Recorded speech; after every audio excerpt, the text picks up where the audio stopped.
Houston, Tranquility Base here. The Eagle has landed. Good evening, folks, and welcome to a very fascinating, scientific, ufologetic. That's a good word, ufologetic. I'm thinking that one. Yeah, thinking it. I can't figure the words right now. Welcome to the show, people.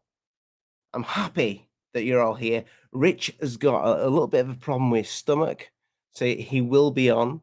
He's just let me know that he's got a problem with his stomach, so he's going to be here soon.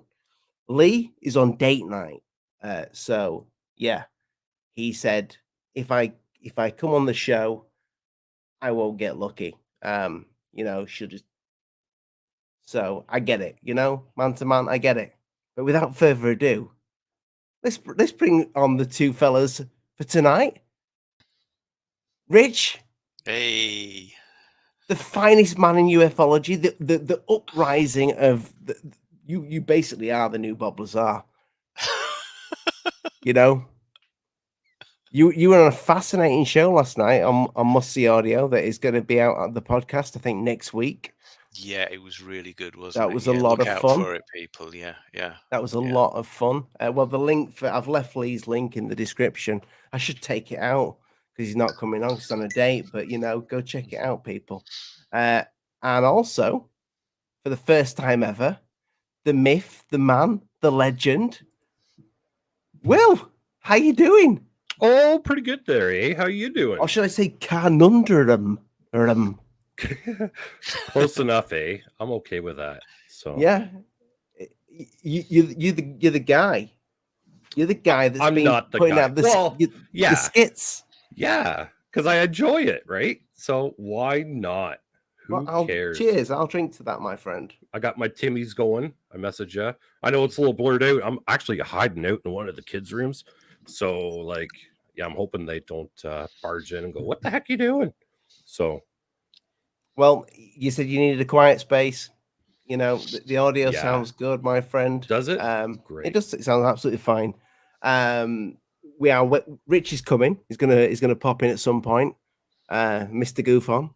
And I've just seen in the chat before the show that my legend Coral, I think, is not well. So Coral, I'm wishing you an absolute speedy recovery. Here we go. Yeah, hey Ollie, I won't be able to make the show. Oh, feeling kind of woozy, and with a banging, and with a what? And with a headache. Yeah, Coral, mate. She's probably gone to bed, but she may watch it tomorrow. I hope you're feeling better. She's much love in Canada, eh? Because she's a Canadian. Is she Canadian? Yeah, she's on the West Coast. So need to get Coral on. She's a good person. She's good people. I want to get more of the subscribers on. I want to know what you think. Right? Yeah, I think that because you are the people. You are the people that make this little thing we all know and love called ufology. Right? The movie, because it is a movie. It is a movie, isn't it? It's a very interesting movie.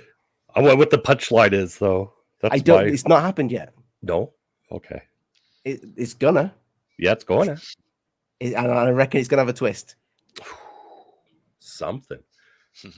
So, Will, tell us, because I'm interested. What brought you to the field in the first place?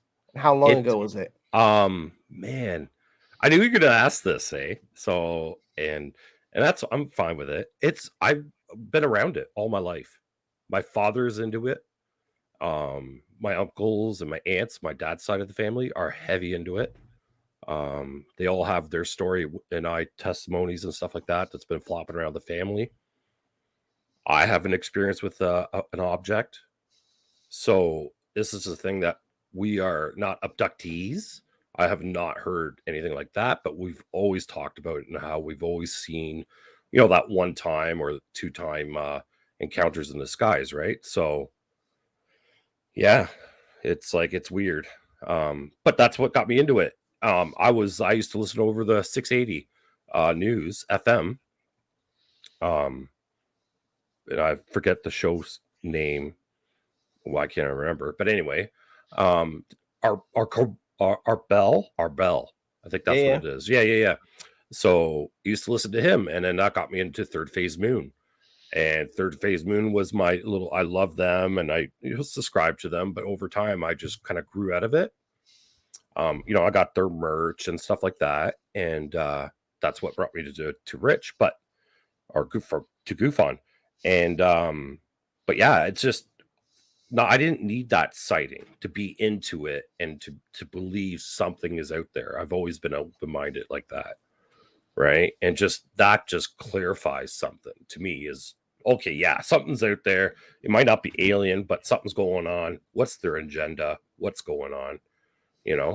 So I'm open-minded, right? So I take it both ends, political, and also I take it lean towards the unknown, I guess you could say. So yeah. I mean,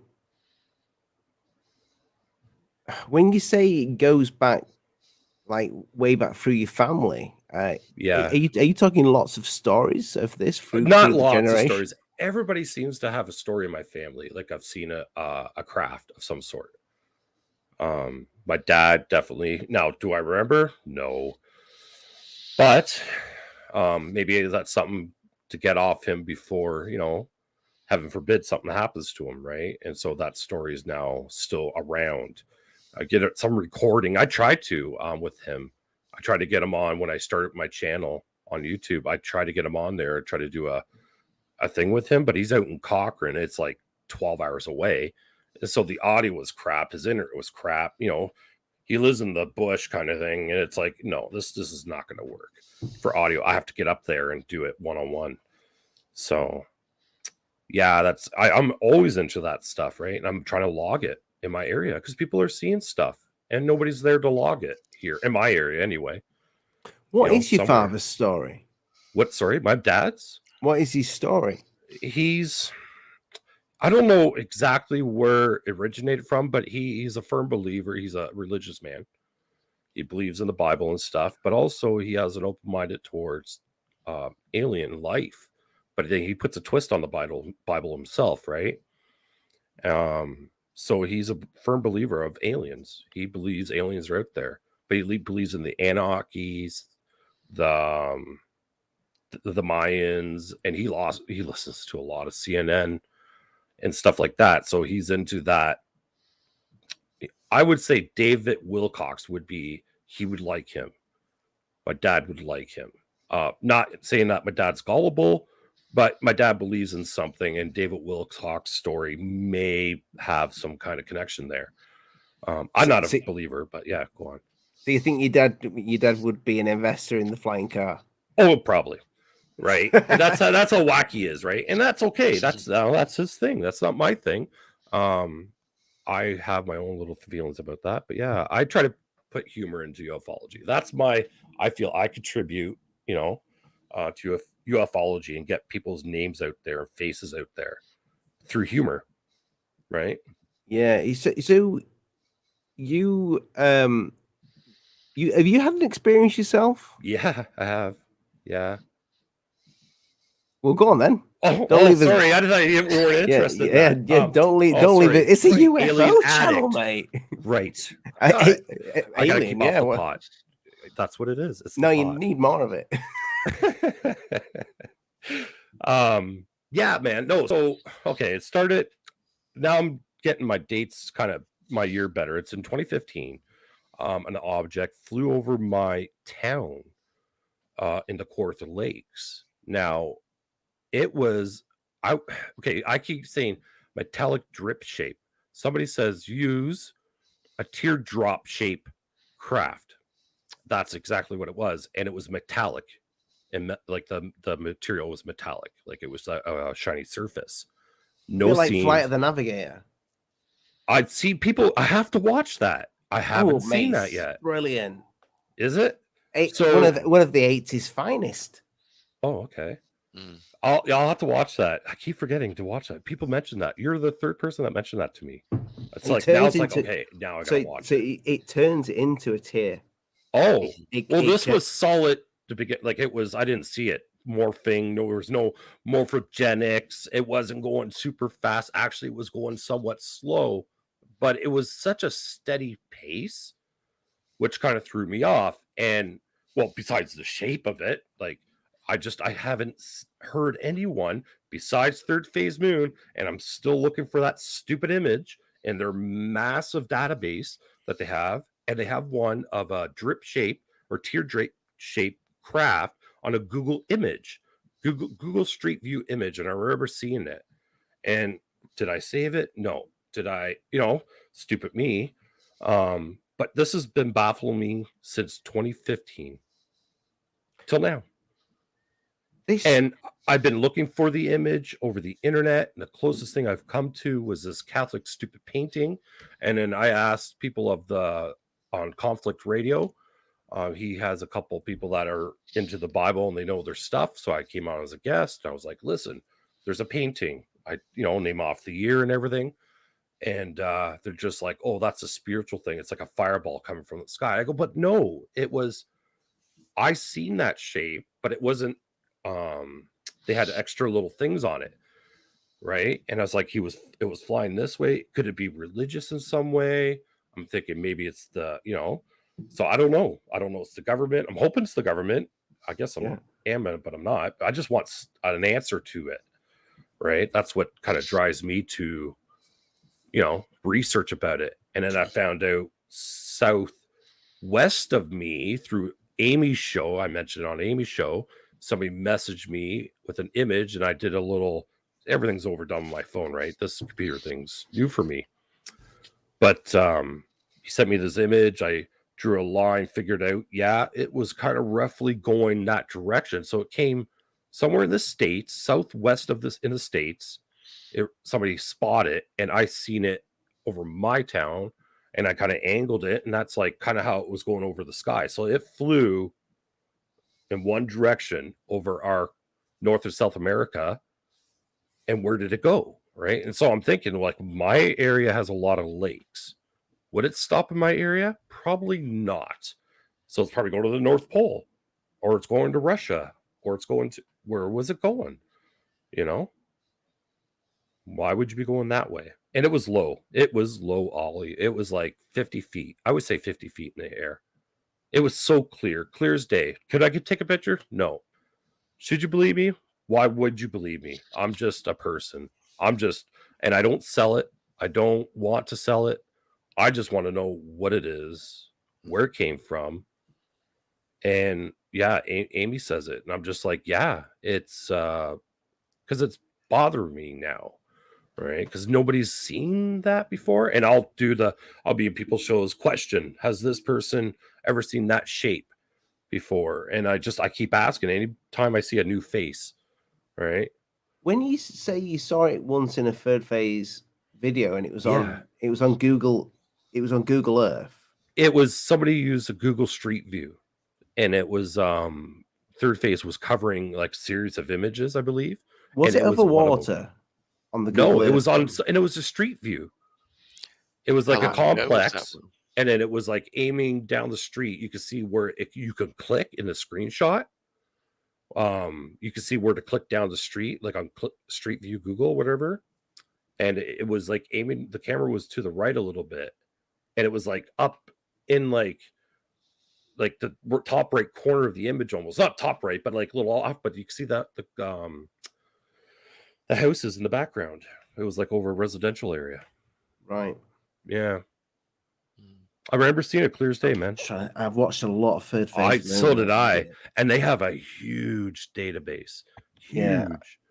I mean, before I even got into all of this, I was Security Intent's Third Phase of Moon. That was all my sort of stuff. And then, like everybody else, I started to get into the field, and this is no disrespect to the boys.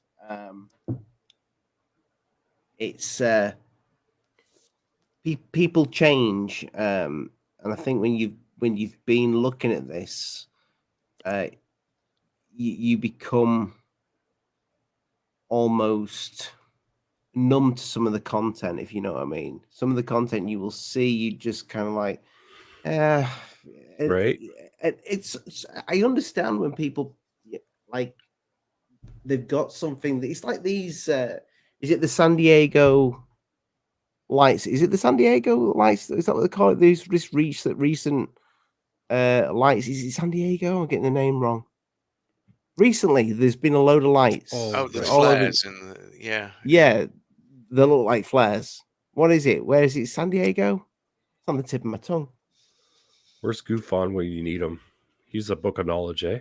Yeah, I bet Rich is. I think Rich did speak about it actually. But anyway, it's like stuff like that. You get these sightings, and it always baffles me. Because do you think it's an American thing, Lee? Or Ollie? Sorry, Lee. Ollie? Do you think it's an American thing? Like, do you think it's just like, even though like over Canada we don't see that stuff? I hold you guys personally responsible. Yeah. Oh, okay. I'm sorry for that, eh? For my addiction. I will. I'll apologize on behalf of Canada for you, eh? And for the States, well, somebody's going to have to apologize to you. But I mean, it's a really good question. Do I think it's an American thing? I think it's so. I think it is. And Rich, yes, I see my object, but those other things, the orbs, and I don't see that stuff. Do you think it's an American thing, Rich? No, not necessarily. I mean, during World War II, we had the Foo Fighters. Now, I know there was, and that was over Europe. And now I know one of your guests made a had an idea that it was due to the high power radar being used at the time, but we know it created them balls of light that were chasing airplanes. But Germany wasn't doing radar at that time. It was perfected by the British, and that was the reason why the Battle of Britain won, because we had radar, and every time the Germans flew over, we could intercept them because we knew they were coming. Will you imagine if you're an alien species? You picture this: you're a little green man, and you're sat in your very uncomfortable craft with metal seats and no cushioning, flying around observing Earth, and then all of a sudden you start seeing people firing on each other. You see an alien species attacking each other. Can you imagine if, say, in 1,000 years, when maybe less than 1,000 years, let's face it, it's probably going to be less than 1,000 years if we survive that long, that we find another civilization, whether that civilization is an advanced civilization or just hairy little things running around. I don't know. But can you imagine seeing a species on a planet that have discovered, basic technology, that I say basic, they've learned to fly, they've learned to sail the ocean, and they're just all attacking each other. Us in probably 1,000 years probably might not even because the way history gets deleted, might not even be able to look back and comprehend what the hell they're doing. Why are they attacking each other? So I think if an alien species sees another alien species attacking its own kind, that must be a mindfuck, right? Because it's weird that we do that. It's weird that we're this. But we don't look on it. If we were to see it happening on a different planet, we wouldn't think any other way. We would be like, yes, we did that at one point. We would now, if we looked at it now. But I'm saying, if in 1,000 years, if we, I don't think we would think strangely of it. I think how primitive they are. Wait till they figure things out, and then they won't be so primitive, right? Possibly, yeah, you're probably right. They had to start somewhere too, right? Even though they're a million years old. I do find it odd that the same species just goes at each other, just because we have a certain belief or a certain part of the world that we live on. It's odd to me. Maybe that's the constant. Ollie, you might be onto something. It might be the constant of the universe that everybody goes through. They probably do. Probably all species either go through this. They have to. I Well, can't remember who said it. You might be able to help me out with this, Rich, but somebody said that a species probably won't make it as far as faster than light travel because it'll end up destroying itself before it does.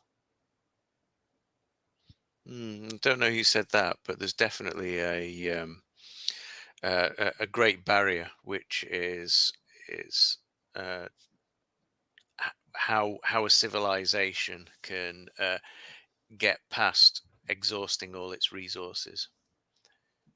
You know, because the planet itself, as a globe, will only have so much resources on it, and you know, once you use the resources up, it's an intelligent species. You die unless you go to your star or you find resources from other areas. You know, and it's and that's the great filter. You know, do you get advanced enough before you use up all your resources? And that's a fundamental. I mean, there's plenty of resources out there, you know, in space, Mm. plenty of planets, plenty of asteroids. And you can see why Elon Musk is driving so hard to get SpaceX going as an ongoing concern. You've seen now it's about 120 odd launches now. Yeah, do you guys Yeah. think it was his rocket that plowed into the moon the other day? Probably. Come on. It probably was. I don't know. Odd that Freaking Elon. it created those two craters. Mhm. Very strange. I find it very strange that they even noticed that. You know, they must have Right. eyes on that. They must have all eyes on that little ball of dust. Well, NASA have collided objects on the moon before in a scientific purpose. You know, they've collided an object and it's thrown up dirt, and then they've collected that and looked at it like that. So yeah, Wasn't that where they figured out it was hollow because they were doing that? It rang like a bell. no, Yeah. no, it's not hollow. The moon I is know. not hollow. No, you don't think there's another civilization living inside the moon? Inside the moon? No. Inside the moon? No. They did say that it rang like a bell, though, didn't they? Yeah, they did. And maybe just because of the atmosphere, there's nothing to ricochet off it, so it sounds differently, right? So, you know, you got to think of that too. Mm-hmm. How sound can, or the atmosphere can manipulate sound waves, right? See, growing up, I was always under the impression that you wouldn't hear anything on the moon, but there is a little bit of just a tiny vibration, enough, right? Yeah, enough just to get a little bit, but nothing like the speed be able to bounce back or something. So it must have been pretty loud for it to ring like a bell. All right. You know, if you imagine on our planet how loud that must have been for them to hear that. Right. That's pretty insane. That is pretty insane to kind of think about it now. Yeah. That is, did unless some damage. you got somebody picking up seismic activity, you know, so it shakes the ground. Oh yeah, I don't think they actually heard it through yeah. But what I'm saying is that for that sort of sound, I would love to know how loud it actually was. If it, you know, if on a scale, what do they call it, Richard? Those things that they call a sound scale. Seismic scale. That's the one. Seismic That's the one. Scale. Yeah. Because I don't know that. But yeah, I mean, I personally think, and I see Rich more than ever getting so frustrated with the field. He was on a show last night. Ryan, I can't remember his surname. The MUFON guy. It was a great interview, by the way, but I can't remember the guy's name. Tinfoil hat guy. Ryan Sprague, is it? I think was it Ryan? I don't know if it was. I don't. Anyway, it was a good show. I'd tell you to go check it out if I knew what it was called, but I can't remember. Excellent show. Why has my TV just turned itself on? Uh-oh. That is odd. Ghosts get bored too sometimes, you know. I ain't afraid of no ghost. No, you're on Ghostbusters, so that's right. That commercial I made, you're on there. Yeah. Yeah. Let's speak about that, Will, for a minute. Let's promote the channel. So you do little fun little skits. Yeah. The So link is below, people. I don't know where I'm going with it yet. Like, I know I'm doing the Got Talent things, but I'm really digging the commercials. So I might just start doing just commercials, but I don't know. I want to keep doing ufology because there's so much out there and people talking about it and stuff like that. I just want to get out there for now and have fun with that too. Well, I think you've got a niche thing there with ufology because you've there's a certain audience here, and I think you want to stick with one thing. And if you're into this subject, you should probably stay with that paranormal subject when it comes to this. But you was telling us before the show that Christina Gomez, you yeah, you originally had her on. Yes, I did. It's funny that you brought that up. So yeah, I guess we're live now, eh? Well, yeah. You're an alien at it, man. I've got to bring a little bit of drama here. So I just, long story short, it's I replaced Christina Gomez with Alien Girl because, and it might happen with other characters too. Because if you replace me, need to switch it up a little bit and give other people a voice. Well, you don't replace me because we will be speaking. Okay, that leaves one spot. No, wait, I don't want to. Oh, never mind. Maybe we'll do 5 people and have a special guest on. You should have an Anton Deck, and I'll be one of them. Right? Oh no, an Anton Deck, and that's right. It could be me and Rich. Anton Dick. That means you're off the voting. Well, I it could work that. Yeah. Whatever. That would be funny. I could make that work. I'm just, images are popping in my mind right now. I can make it work where they do like the side shot and you see the stage and you see half the character or the, oh yeah. So before we get, let's bring, I'll tell you what, well, for the audience that may not have seen one, so they kind of get the what one I just made, if that's okay. Well, I wanted to show them one from the I'm a Celebrity ones. Oh, okay. Not because that kind of like brings it in, and they can go and head on over because that'll bring it all into. They'll understand what we're getting at here. Oh, okay. Let me find it. Well, I'm just saying the one I haven't posted it yet. Remember, I sent you the link through my other channel? The reason why I can't show that is because that is I'm on a this is logged into a different account. So, but yeah, so going back to Christina, so you replaced her with Amy. Yeah. So right. What happened then? Did she I did it the wrong time. I did it wrong. And I know I shouldn't have done it, but I did it anyway because I'm a dumbass. And I made that Dirty Dancing commercial with Steve Cambion and Christina Gomez, and she didn't like it.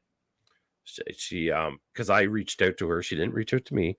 I reached out to her and asked her if I could do a commercial for her, like an advertisement for her show. Like I mentioned you and Amy. I haven't done it yet, but I said at some point I may want to do a commercial for you that you can use and whatever, but I want the audience to know who you are, right? Through my video techniques and my voice and stuff. So, and she let me have it.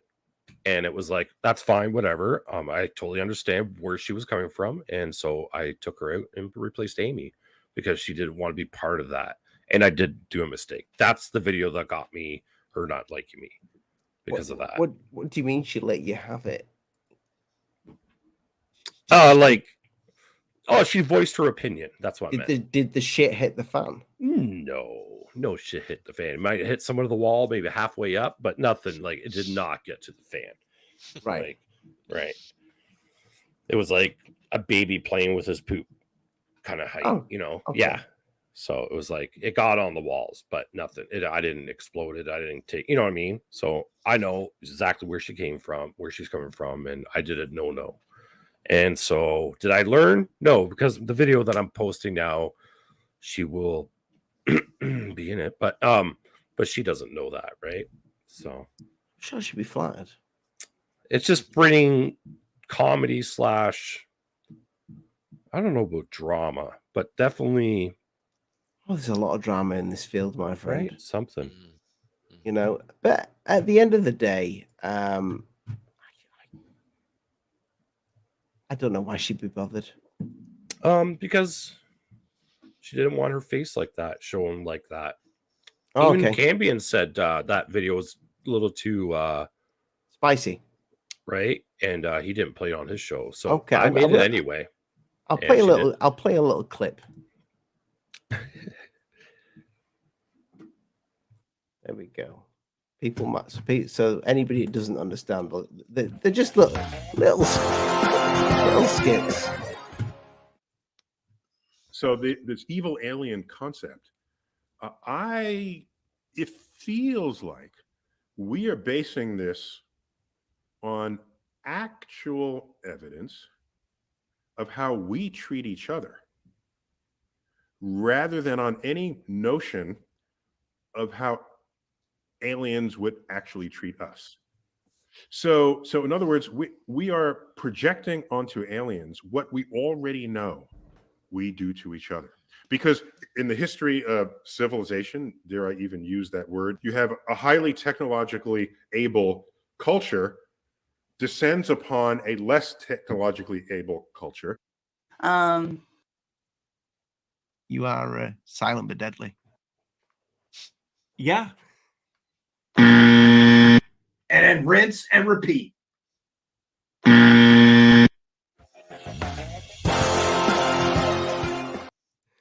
We spoke about the humor before, like those. Do you know? It's like I don't know, a Monty Python kind of Is it humor. I think you've got that sort of sense of humor, right? Yeah. And I like the Mighty Python. I've watched It's it like before. a Terry Gilliam montage, isn't it? You know, it's Is like it? one of those- Yeah. Yeah, but you slightly. should But that's my humor, I guess, and I find it funny. Yeah, It's good. keep going, mate. I mean, you're not doing any harm out there. I you know. hope not. And And do you know what? It does need taking the sting out of it, this subject, sometimes, because people do get awfully well, yeah, awfully shirty, uptight you and know. stuff. Yeah. Yeah. Rich did that video about Cambion, and I took that laugh Rich does of Stephen Cambion's laugh, and I put it in my video. So whenever that will be Rich's answer, ha ha ha, him doing that. Yeah. So it's like the humor, right? Like you got to laugh about it. You know, you can't just be all absolutely. uptight and let's not be uptight. You know, I don't get why people take this subject so seriously. I know. Let me rephrase that. I get why people take this subject seriously. I don't get. So the whole drama thing that happens in this field, I don't know if you realize this, but I thrive off it. So if somebody's having a battle elsewhere and they're in the UFO field and they're pissed off, I'm like, can't wait for Friday. That's me. And because I think that, you know, sometimes we're talking about aliens, we're talking about UFOs, people, you know, where somebody's not going to have your opinion. There will be somebody that genuinely believes that Wilcock will pull off that car. And you know what? So what? Does that make that person an idiot? No. no. It makes that person an easy sale, you know? Right. Well, very they're optimistic, just at least. not an idiot, but uneducated, and hopefully because In the education. field, yeah. That's right. It's like you said about your dad. You know, if your dad saw Wilcock, he'd probably like Wilcock. Right. But does that mean to say that your father is stupid for that? No. That means that he probably that's his just mind. That's how it works. That's how it ticks. It's like he just. And I bet a lot of it for him is a bit of fun. And, you know, I love this stuff. He does laugh at it. And so, yeah. And he likes, you ever hear of Paul Begley? Now, I used to do Got Talent, UFOLOGY Got Talent season 1. You played season 2. And season 1, I put Paul Begley in there. And Paul Begley's a preacher. And he talks about the end times and Planet X. And he does talk about these things sometimes. So I put him in there. as a judge. My dad likes him. He follows him because Paul Begley does his twist on the Bible and stuff, right? So, Will, on a serious note, what do you think about the field? Now you've been, balls deep in it for a bit, so to speak. You've gone through the learning processes. You've gone through the different channels, right? And now, you've settled. What do you make of the field? Everybody's trying to put out the word in their own way. That's kind of how the gist of it. Regardless what they're doing, who's making money, who isn't making money, everybody's putting it to the forefront. Like Lou Elizondo and all these other people. So I just wish Third Phase Movie would have gotten that connection through the news outlets. Why did it have to be Lou Elizondo? But you know what? Whatever. He was on the news. He got it on there, right? I didn't see anybody else on there, right? And so I don't care what I know. I don't believe him, but it's making other people think. It's bringing other people in, and they really are. And it's growing a little bit, but you're going to get a lot of negative where you get positive. That's just the law of the universe, right? So you're just going to have to learn how to sift through it all, find the good stuff, and push away the dark stuff or whatever, the negative stuff anyway. And people do negative stuff, right? People like that stuff, so they have shows for that. So all of it will be gobbled up. And so the more people, the merrier, right? Because this is a topic that needs to be discussed, weirdly or scientifically, regardless. What do you think of other channels becoming hostile to each other? Do you think that's just going to happen with it when it comes to any channel, or do you think that because of the subject we talk about, it's easier for channels to become hostile?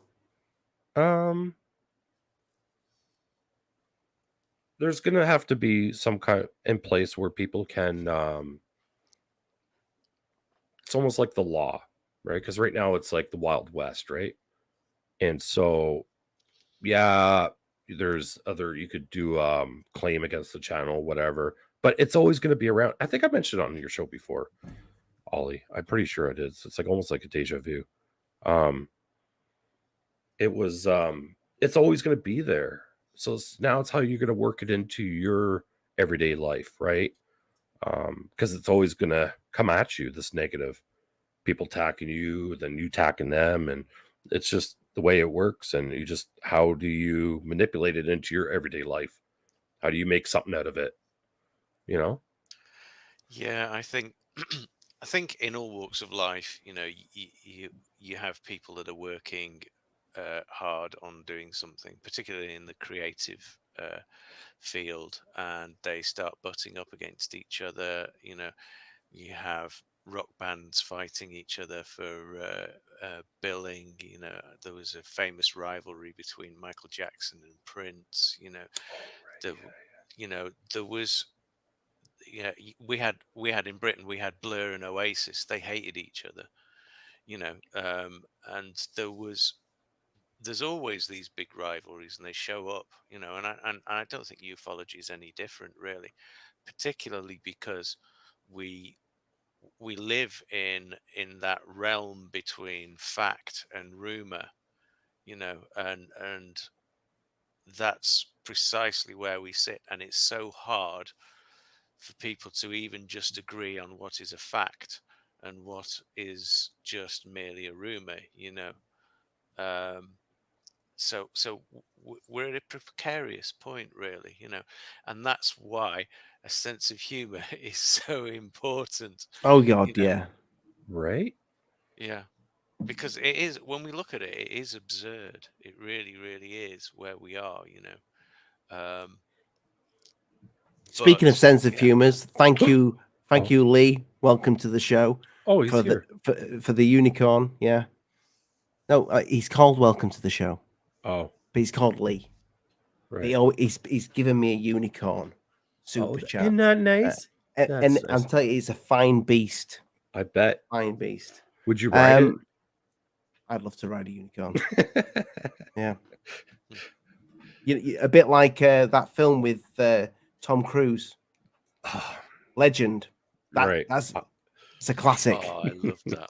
Yeah, with what's his name that played Tim Curry. Tim Curry played the devil. That devil is probably the best devil you have ever seen in a film. I almost put it on for my 6-year-old son the other day, but then I thought, nope, that's gonna scare the living shit out of him. I don't think kids get scared like Oh no, they he used does. to. Yeah, Oh, does he? my youngest, which is 3, we watched. Probably shouldn't have showed him this film, but we watched the Roald Dahl Witches all together, all of us, the Ooh, original.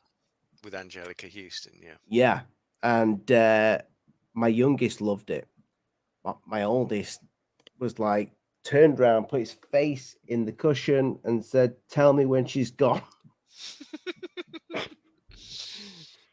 I'm like, the mask is going back on. He's like, a little bit. I mean, yeah.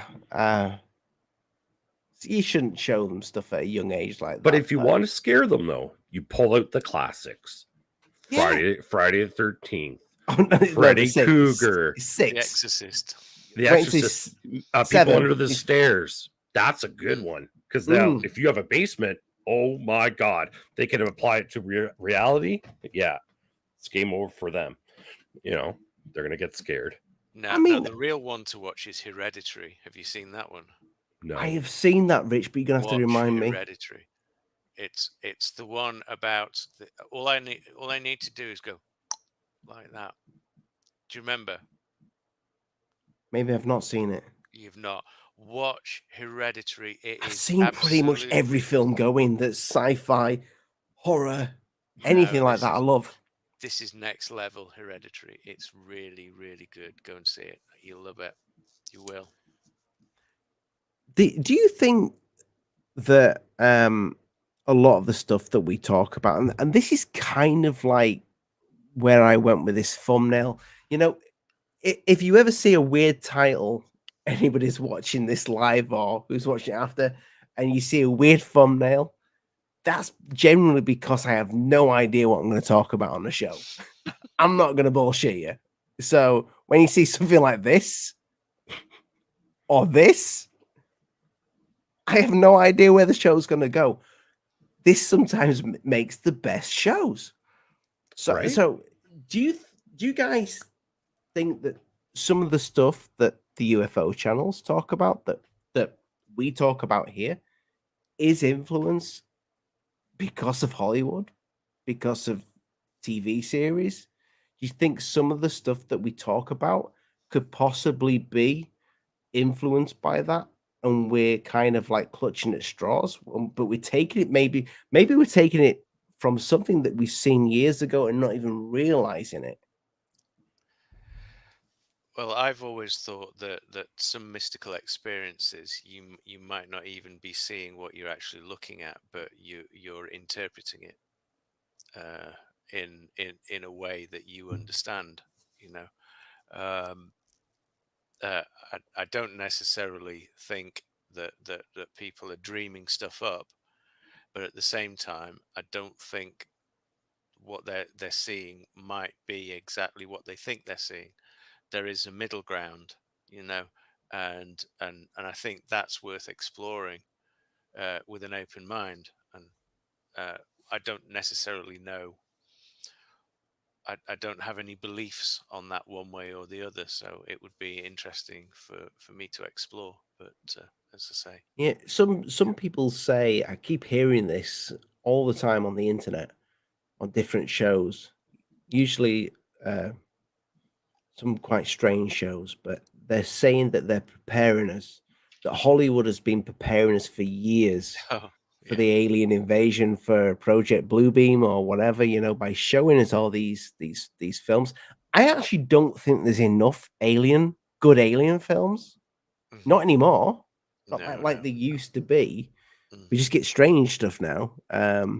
Yeah, it's political now, and I don't want to Yeah. go too deep into it. We've stopped being fun, and we've started being political all the time, and There's it's tough. yeah. But it's at the Um, forefront though. It's there. Even if it's through movies or through people or whatever, it's still being thought of. And the multiple, was it billions, if not trillions, of different possibilities of things. So yeah, maybe if you thought about it, then it probably happened or whatever, right? So all these movies, that's where it comes from. But all I would say is, if somebody was saying that we're being prepared for something, right now we're not being prepared for aliens. We're definitely not. Whatever's coming through our entertainment business is not about anything like But do you think it would be less of a culture shock if it was talked about through the media and through um the movie industry and all that stuff? Like do you think it would be more of a culture shock if it wasn't than it is now? I don't think culture shock's the right word, because No. culture shock would be if somebody accepts something and it's their adjustment to take that.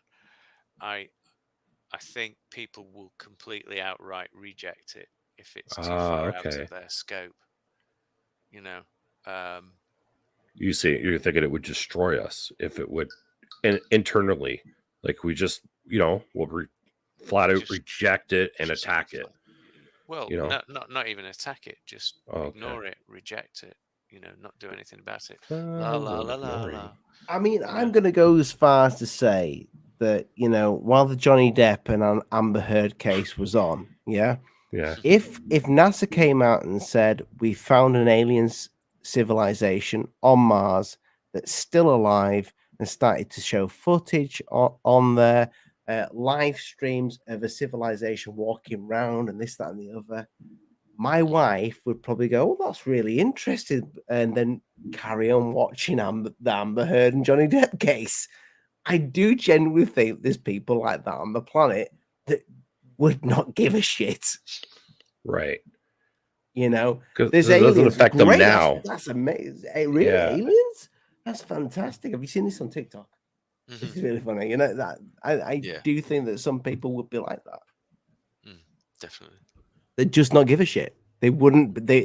I think somewhere along the lines, the excitement for things like that has actually gone from people. Mhm. They're more interested in what the celebrities are eating for breakfast. It used to be a common thing that people used to say, we're the lost generation. We're too late to explore the world, and we're too early to explore space. You know, and I think that malaise has definitely sunk in with the modern generations. Where there was some frustration, maybe in our generations, that's becoming something else in the younger ones, I think. Do you think we're too late to explore space? We're too late to explore the Earth. We're not late enough to we're Right, I not got you. suitably advanced to go out into space properly yet. We're an exploring, spreading type of Creature. yeah, animal, aren't we? We spread all over the globe. Now what? Spread somewhere else, live somewhere else, look for Exactly. the next spot. Explore, find the next interesting thing to. Do you think we'll ever go to study. Mars? Do you think that will be the spot, or do you think that will be the testing ground of a possibility of somewhere else? Yeah, we've got to go to Mars. Whether we'll do anything much when we get there, I don't know. I mean, it's a horrendous place. It's bathed in radiation. There's no protection from the solar winds.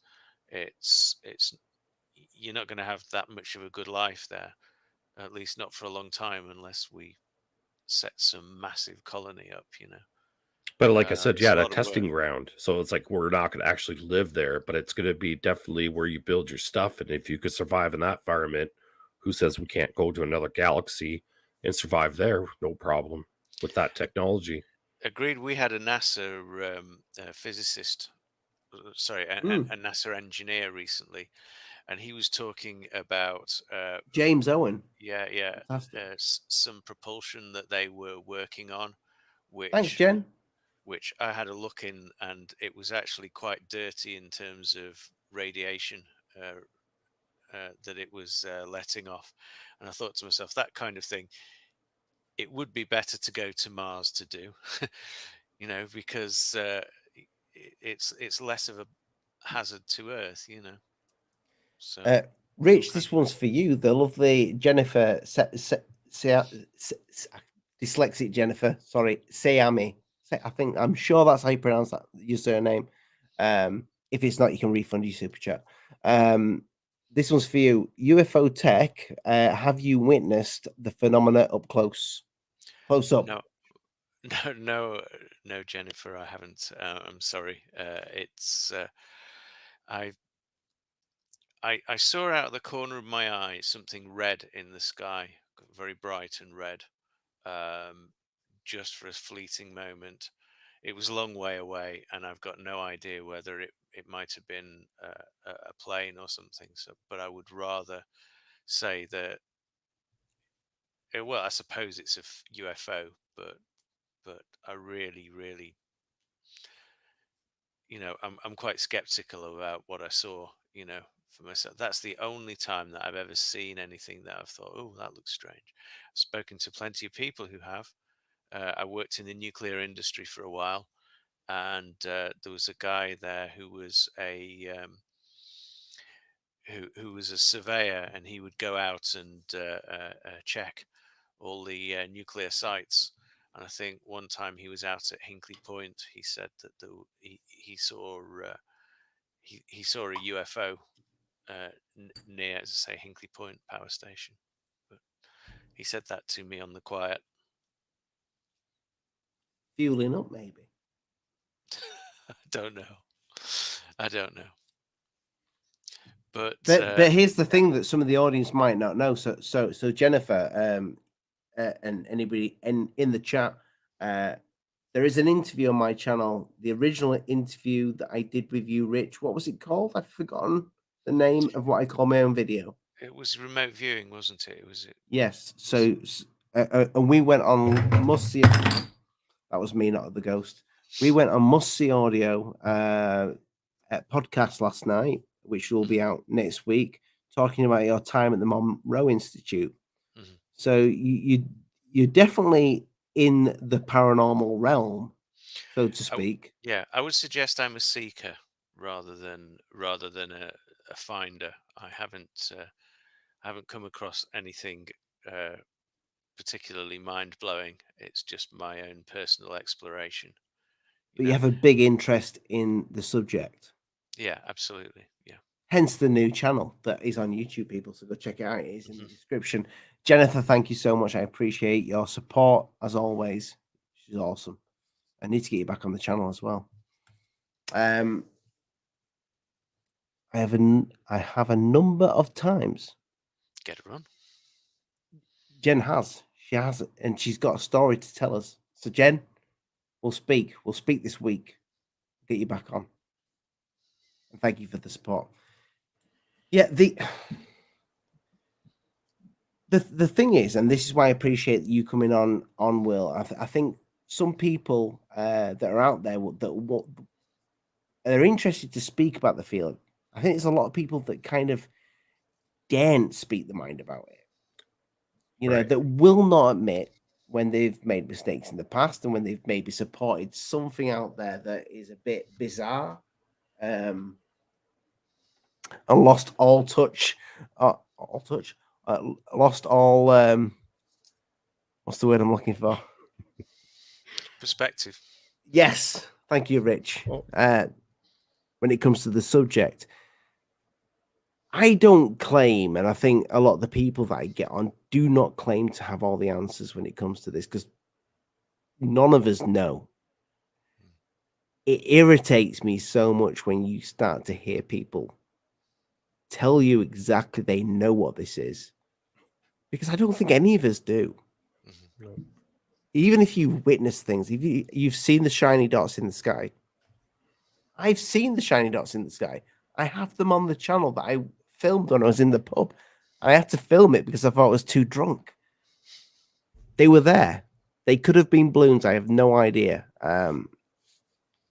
I've seen things in the corner of my eye, like with you, Rich. I once held my, and yes, I did have a Nokia Lumia Windows phone. Terrible. I once held that thing out the car window when I was at the traffic lights, Oh, clicking, taking pictures of something that was like going in and out of the clouds. I have them pictures as well, which I'm going to find because they're on this computer. And that thing does look like a Tic Tac. It was weird. I've seen these things. I have no idea what they are. I seen something in the sky last night. It was weird. It was just for a brief moment, but yeah, I've seen it too. Right. So it was like in the western skies. It was like at 10:30 at night.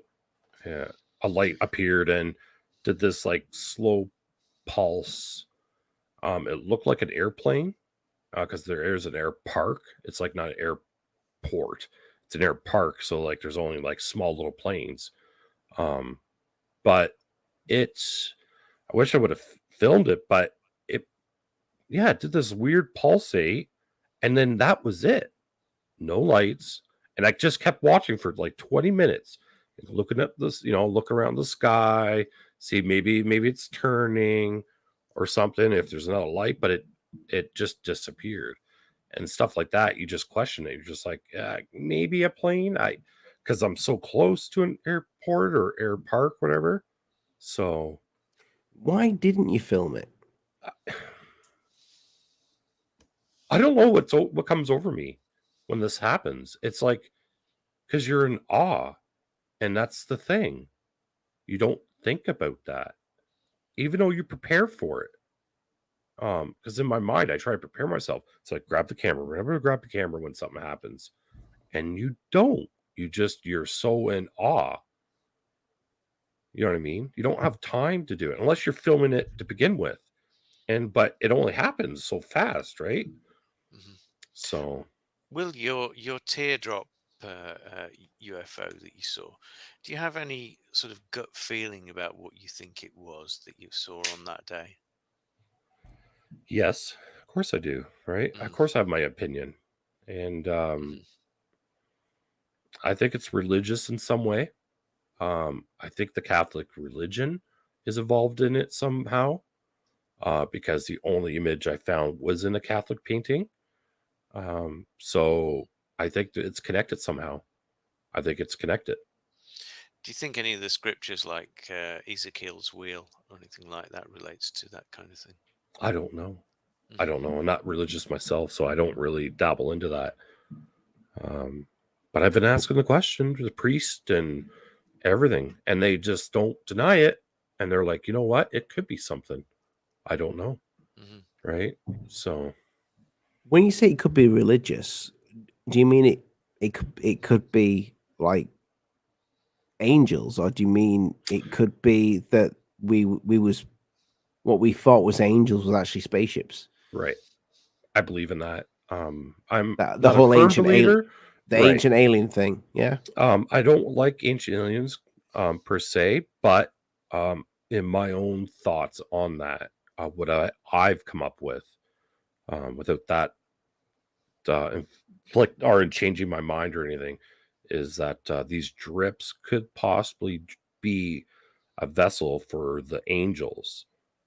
Angels, aka aliens. Are they fallen angels? Probably, because they're coming to Earth. Maybe that's the golden rule, is not to mingle with people, right? And so, but they're doing it anyway. And this is the vessel which they travel in to come visit. So I'm not religious though. And that's all I've come up with. That's the only thing. Until China comes out with something, then I'll be so happy. Like, okay, that's what I seen. All right, I'm not crazy. Like, I think it's really key that people don't dismiss people's experiences because they are using terms that are sort of like religious and things like Right? that. Well, how else are you Very gonna often, relate to it? I can't, yeah, because there's yeah, nothing out there. and So that's your framework of judging it. Yeah, right. absolutely. Yeah. I'm not religious. I won't go religious because of it. I want to know what the heck, you know? Mhm. There's a guy I know, and I've seen his channel a few times. I think it's called Sling and Stone. Spoke to him a few times. He's made comments on my channel. I said, "Well, why don't you come on and have a conversation?" He's massively religious. I would okay. love to have that conversation with somebody that's telling me these things, the demons or the fallen angels, and explaining to me why. For somebody who, I mean, I was christened. I kind of turned into a self-proclaimed atheist. You know, I just started not to believe in anything. Then I got into the paranormal.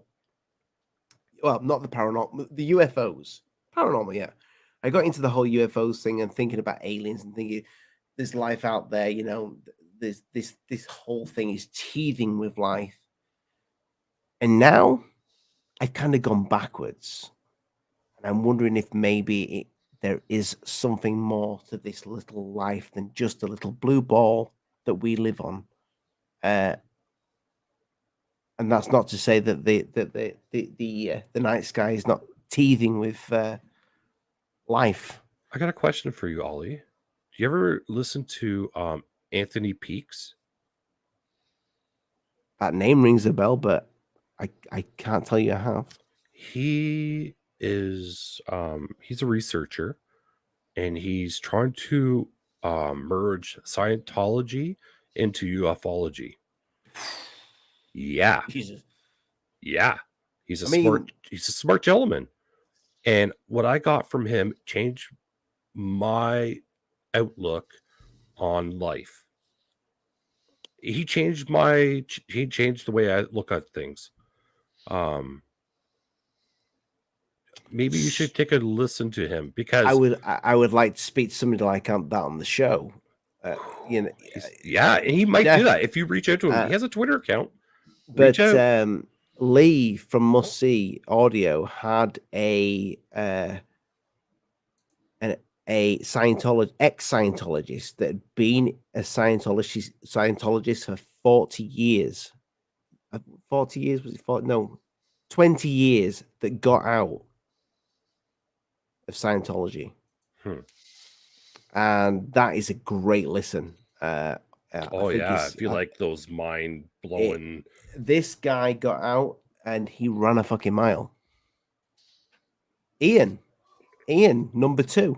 Thank you so much for the kind super chat. That's awesome show, guys. Some really interesting topics. Well, God loves a trier. That's what my mom always said. God loves a trier, and I always try, guys. I always try deliver the goods. Thank you, Ian. I appreciate that. But yeah, Anthony Peaks. So he changed the way I look on the universe and what we're meant to be. What's the purpose of life? And now I'm satisfied what I've come up with, and I don't even question it anymore. But he's not a Scientologist. He's saying he is trying to bring it both in as one. And so, as an educated man, he knows Scientology. He knows it. Like, you know what I mean? He's a reader. And also, Scientology is a made up thing that some guy just made it all up. Right. Well, you know what I mean, though, right? Like, that's science. How old is Scientology? It's not even that old, is it? No, it isn't. I don't know. I thought it was older, but it's not that old. Scientology is not old at all. No. I mean, don't get me wrong. Tom Cruise knocks at my door and says, "Ollie, what's your channel? I want you to come with me and become a Scientologist." Right. I would follow that man. If Tom Cruise knocks at my door, Tom, if you're watching, take me, Tom. Right.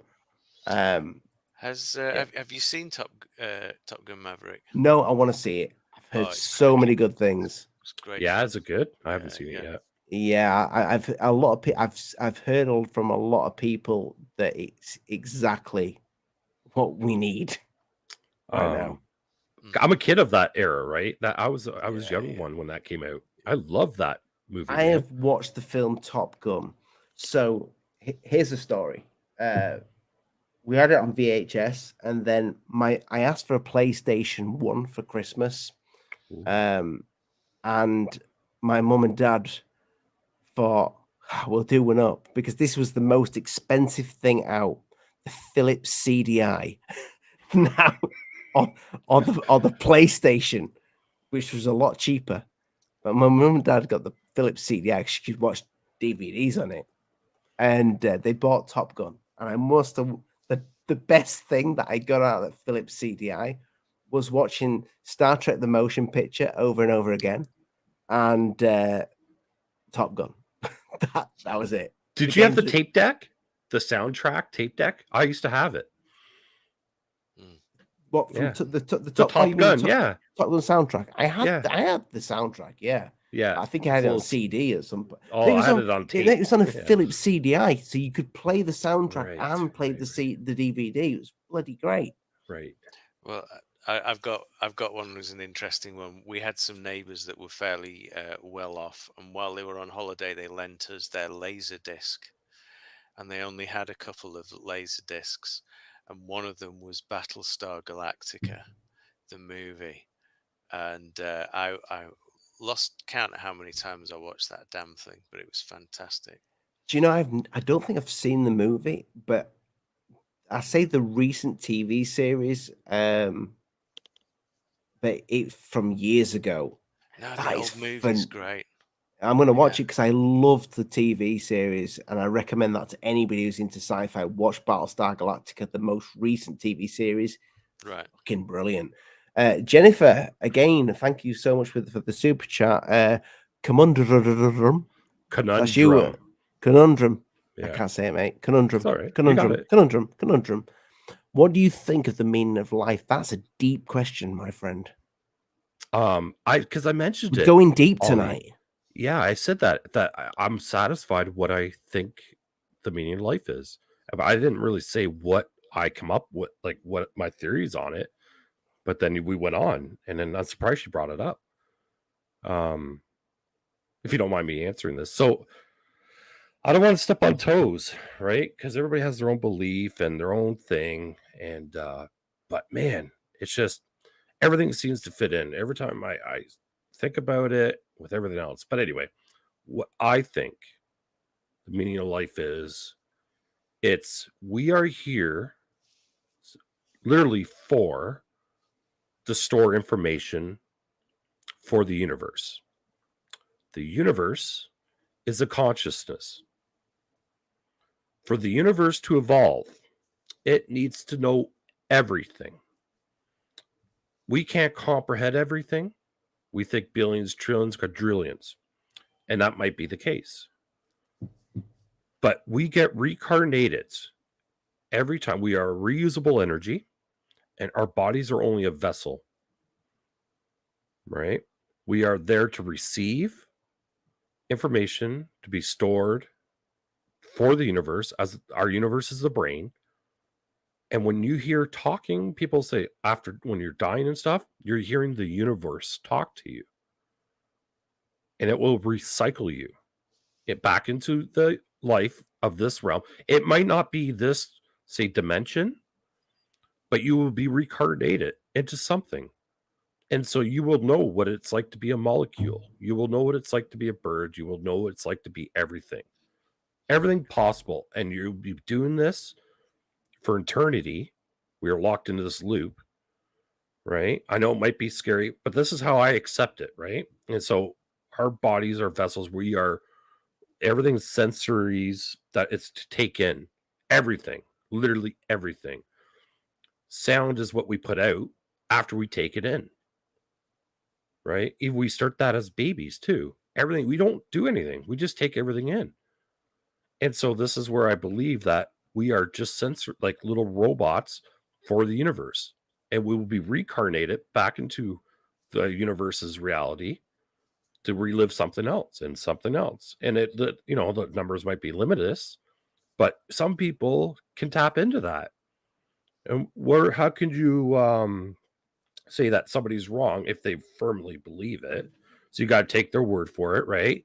But you got to watch out for that stuff. But people say that, oh, I had a dream, I was this cowboy, and I'm like, well, when you sleep, you are connecting, and people believe it, to the universe. That library of information, of what I mean. That's what's happening. You're connecting to that brain of the universe when you're sleeping, and that's where your dreams come from. And you're just like, I was not on an alien ship, but no, maybe not in this life, but you were in another, right? And so this is where you're tapping into this library. And once the universe becomes conscious of itself, it will evolve. But right now, we're vessels. We're just a vessel for the universe, and it will do as it pleases to learn everything. And we're just here for that.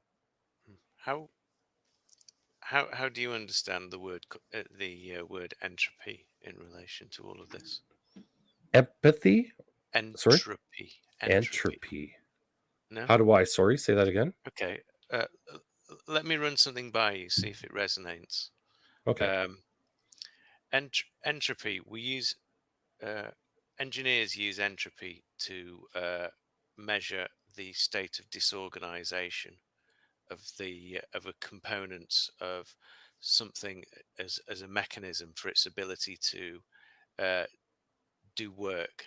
Okay, so an example of that would be a car battery, where when it's fully charged, all the molecules are in alignment, north south, north south, north south, and this is a low entropy state. It's in alignment and it's ready to release a lot of power. Almost like a quasar. Yeah, and as the charge is expelled out of the battery, the molecules become more and more disorganized as it expels its energy, and that's a high entropy state. So when you're talking about consciousness, when you're talking about your own consciousness, the components that make up your consciousness, if you are angry, agitated, disorganized, that is a high entropy state.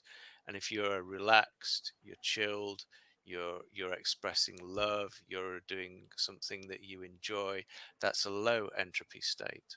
So the whole idea of us is to lower our entropy to create a better working model. And when we talk about ourselves now, then we can talk about ourselves as a collective bunch of people. We should be trying to lower the entropy between each other. Right. And then as we extend it outwards universally, we should be trying to lower the entropy of the whole universe. Rich, Okay. for a man that doesn't get high, you sure sound high to me, my friend. But I get that. I totally get that. 100%. And it's scientific, and it's reciprocal, and it works. That's an Anthony Peaks answer. I'm serious. I could just imagine, Will, somebody smoking a spliff at home watching this show right now, and Rich delivering that and just going, and after what you've just said about the universe recycling everything, going, wow, man. But it's the law of the universe. Black holes show us this, right? Black holes is a constant. It recycles energy. It recycles the molecules. Everything's being recycled, and this is the law of the universe's consciousness. This is what it wants to do. It wants to know everything, anything to do with everything, and your consciousness is the key to do that for the universe, because it physically can't do it. So it needs something to receive, like a sensory, like an eyeball, a mouth. But instead of eyeballs, a mouth in human terms, you're thinking spirits of energy source. How's it gathering information? If the universe is a consciousness, right? You know I what I mean? will say this though, Will. I mean, if we could, if the universe can do, you could be a bird, a fish, right? a beer bottle, whatever. You know, Right? we drew the short straw.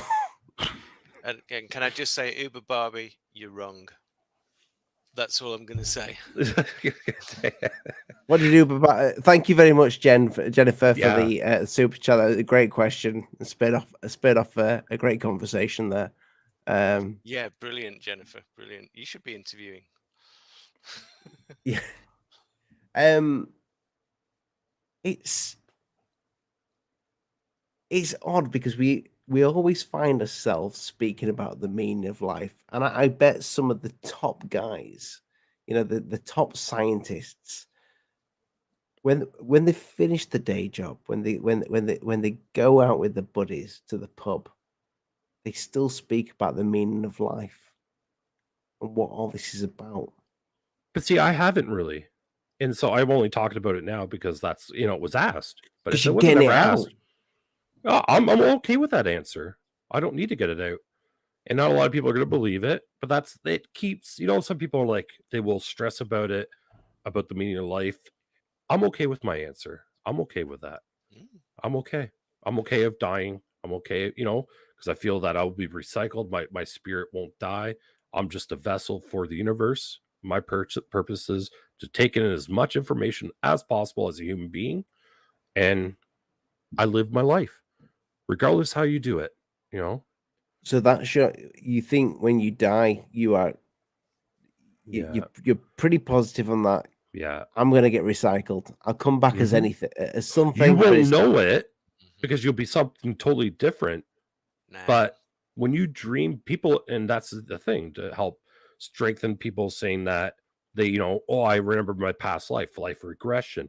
And when people go in comas and they wake up and they're speaking a different language and they don't know how, but this is it. They're tapping into that database that's already been there. And so now when you pass on, your spirit gets into that database to drop off information, something messes up and you somehow capture some of that information. Now you're speaking Latin.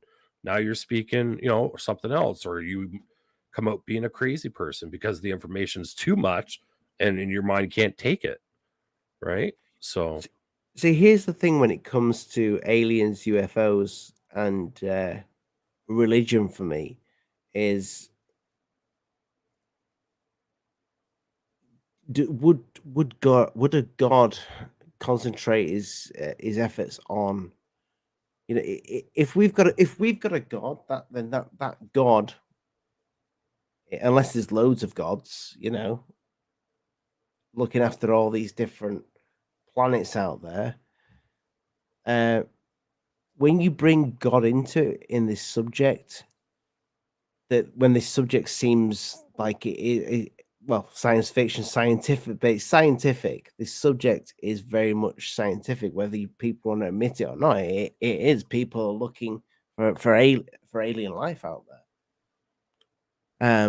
But when you bring God into the equation of this subject, it just seems odd. I can't comprehend an alien that is thousands upon thousands of light years having anything to do with what we perceive as God, unless like you say there, Will, which is that God is the universe and he's kind of like all the planets, and that they're the different cells, and that's the whole theory about multiple universes, right? Infinite number of universes. That means there's infinite number of consciousness because the universe is a consciousness. So the sum of all that consciousness is a consciousness. And then the sum of all those consciousness is a consciousness. And it just keeps on going and growing and growing. So we live in a consciousness. That's energy, right? This is what we're experiencing. See, I always have a problem with this thing though when it comes to God, because if there's a God, then who created God? Right.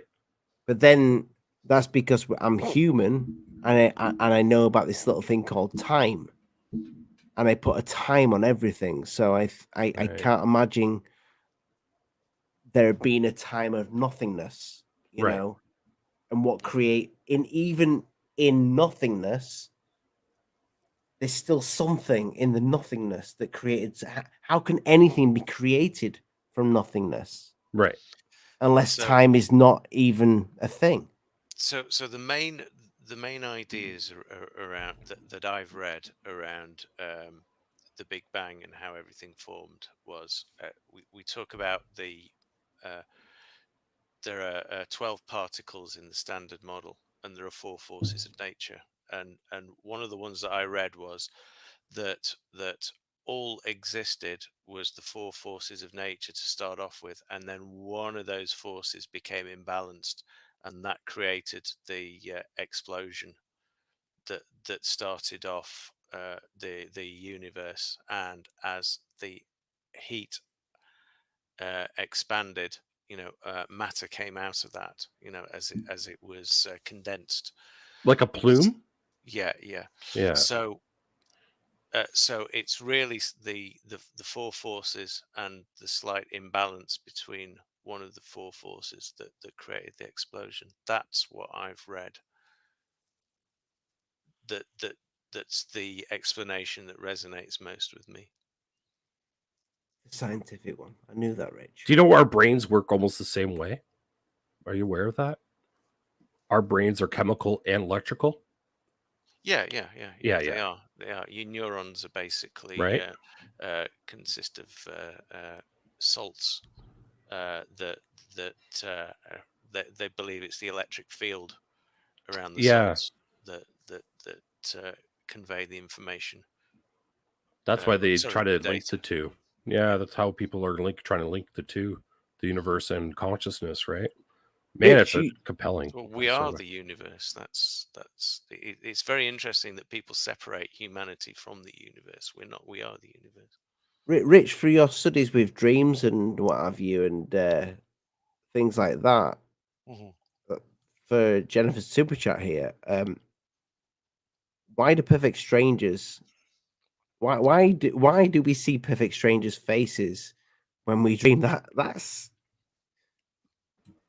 And that's what Uh, I said before about the going into that library of knowledge for the universe. We're experiencing what the universe has already experienced after we somehow, go unconscious or sleep, or some people connect it, some people aren't. And this is um, what happens. it. What interests me about all of this is and we're just talking about dreaming. Dreaming is for me, it's an incredibly creative space where your ability to react. Sorry, your ability to create, and the reason why you have that ability to create is the evolved reason, the need to be able to plan. So we can structuredly think, we can envisage something, we can think this is how things are now. In the future, though, they might be like this, so we can plan. So it's an extension of our ability to plan, I think, that our imagination comes from. But then there's that extra little bit that we go, well, where the hell did that come from? And that's still to be worked out, I think. We might find out what's going on in a couple of weeks. Is it a couple of weeks? Or is it next week when they turn on the collider again? Mhm. Is it next week?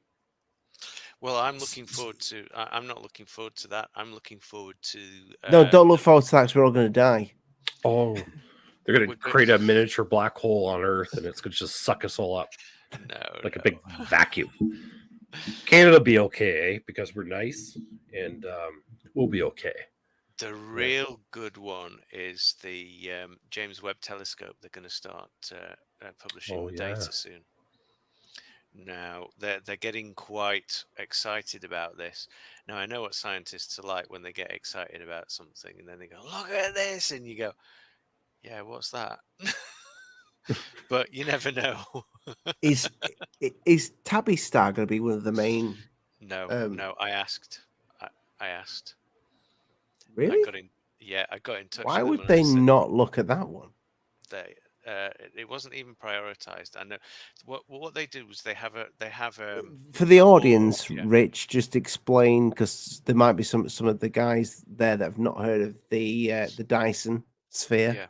Yeah. So Tabby star is a star that, for reasons unknown, dims and then goes bright again, and dims and goes bright, and it does it on a very intermittent basis. The number one explanation is that this is clouds of dust Yeah. or groups of comets and things like that. But other In it, people have a 20% reduction, though, yeah, which and has never been yeah, seen.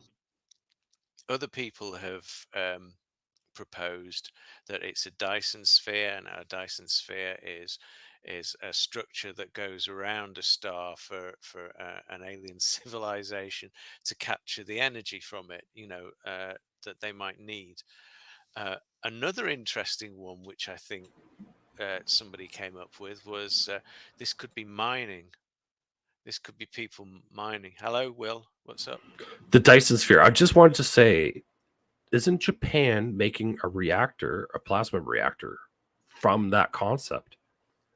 And I mentioned this before. They have a miniature sun, and it's a Dyson sphere, and they're pulling off the plasma, the discharge off the sun, and use it as energy. That's nuclear fusion, isn't it? Is that nuclear fusion? Oh my! But the article said a miniature sun inside a reactor. So if that's nuclear fusion, yeah, that's the same idea, yeah. right? The sun's a fusion reaction; it's not a fission reaction. Yeah. So maybe I'm saying it wrong. So yeah, so it's I think that's just amazing technology. Like if we could get that to work, Well, Yeah, Rich is my very own scientist of Alien Addict. I hire him out. He's there. He's the scientist. Is he? Oh, that's good, eh? You're I'm not Patreon. a scientist. I'm not a scientist. No, you're not a scientist. You have me fooled. Wow, I think you are. No, I just. He's a clever read guy. A lot of He books. is. Well, somebody comes on social media and starts going, it's quantum physics, and I go, right, okay, well, let's have a look at quantum physics and see. Do you know what I mean? So, yeah. So I have an interest in this, and Right. anytime someone asks a question, I try and work it. Yeah, could it be clouds of dust around the star, Rich? It's possible. Yeah. We don't know yet, and this is one of the reasons why people were hoping that one of the projects that they would get the James Webb Telescope to do would be to look at Tabby's star. Now, Tabby's star, I do wonder whether the James Webb Telescope would actually get a lot of information from Tabby's star, only because it works in the infrared. So it's most useful looking at the old state of the universe, where the light is so far redshifted that we can't see it with the human eye. So that's why an infrared telescope is useful for much older parts of the universe. So I think they'll be prioritizing those. I just you asked the NASA guy about Tabby star, if I recall. What did you ask him? I don't know. I've forgotten. We best look it up. I can't. It was something to do with. He'd heard of it though. He had heard of it. Tabby star, yeah. It's famous, and people were really thinking it might be something. Well, it is something extraterrestrial, but I can't comprehend the work involved there, though, to put something. I mean, you look at the size of a star, let alone put something around a star. I mean, you'd have to have robots doing it over time, I suppose. But we've got GUFON in the house. Goofy, come join us. Yeah, come on, eh? Come join us for the last 30 minutes. Right? He's not been well, my lad. Way. I don't want to get him on. Beautiful man. Yeah, I mean, is it the James Webb Telescope? I really I've got high hopes for it. That we're going to start to see I hope so. something that's going to help me on the channel, because I'm selfish like that. I don't care about the aliens. I just want to, help promote the channel. It makes so much It would money. just be phenomenal. Hopefully, it comes out like, you know what I mean. Just the findings and stuff. I have hopes too, and so I've seen a preliminary piece of data from there. It was on a channel earlier on this week, and what they did was they showed two graphs of data. They'd pulled information from a star, and one graph looked like this, which was an old image that they had, and then they had the James Webb one, and it was like that. And what it showed you was the granularity of the image, and it had split the light up, and you could see a lot more information than you could from more traditional Hubble. So it does look like they're going to be finding a lot of stuff now. How it's useful like that's going to be, I don't transitioning know. from when a planet crosses its star. You mean for No, planetary? it's Oh, just the light that it was picking up. The different frequencies of light. So it was being done as a graph, if you like, and it was a smooth graph on the old one that didn't show much detail. But the James Webb one had lots and lots of spikes, so you could see that the light it was catching was more granular in terms of its detail.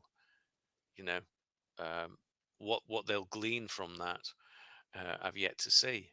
But it does look impressive. Do you? I'm going to say this, Rich. Do you comprehend?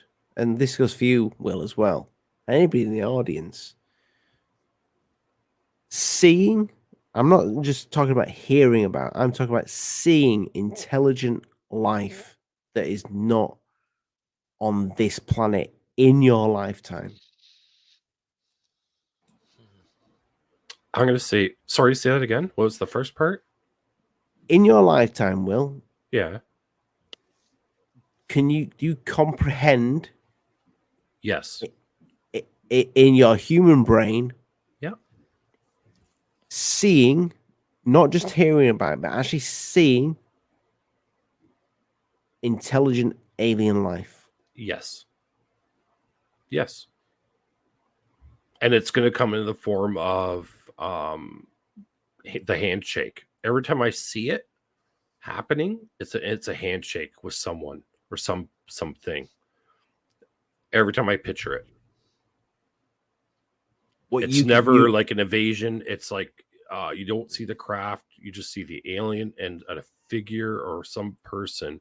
That's how I image it. And yeah, in my lifetime.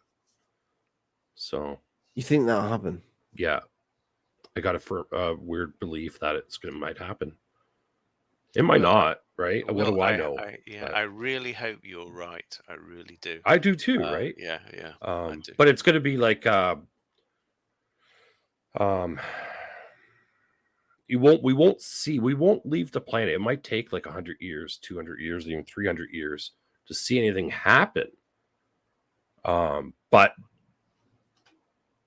yeah, just knowing, just to put people's minds at ease, which will help the government start funding for the space program, right? To then further that to go to this foreign planet, right?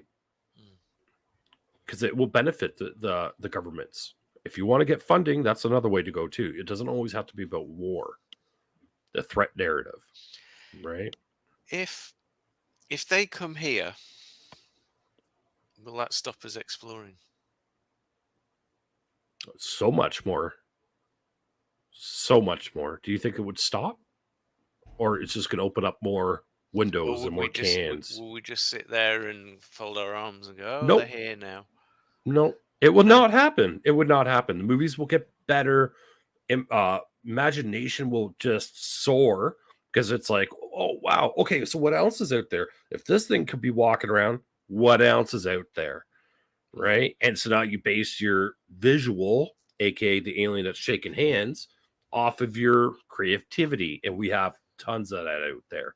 That's our filmmakers, are the people that do it are very creative people. Because oh yeah, it would just boom. It would boom. It'd be a big thing, right? Then it's like now the questions are asked: where did you come from? Is there different types of species? Like you don't even know, right? It's just a little. If they did it, it would just be phenomenal, right? They would get the funding. Damn freaking right. I would throw them a toonie or a loony. You know what I'm saying, eh? And like here, take it. Take my money that I worked hard for. To help that rush to get to their planet.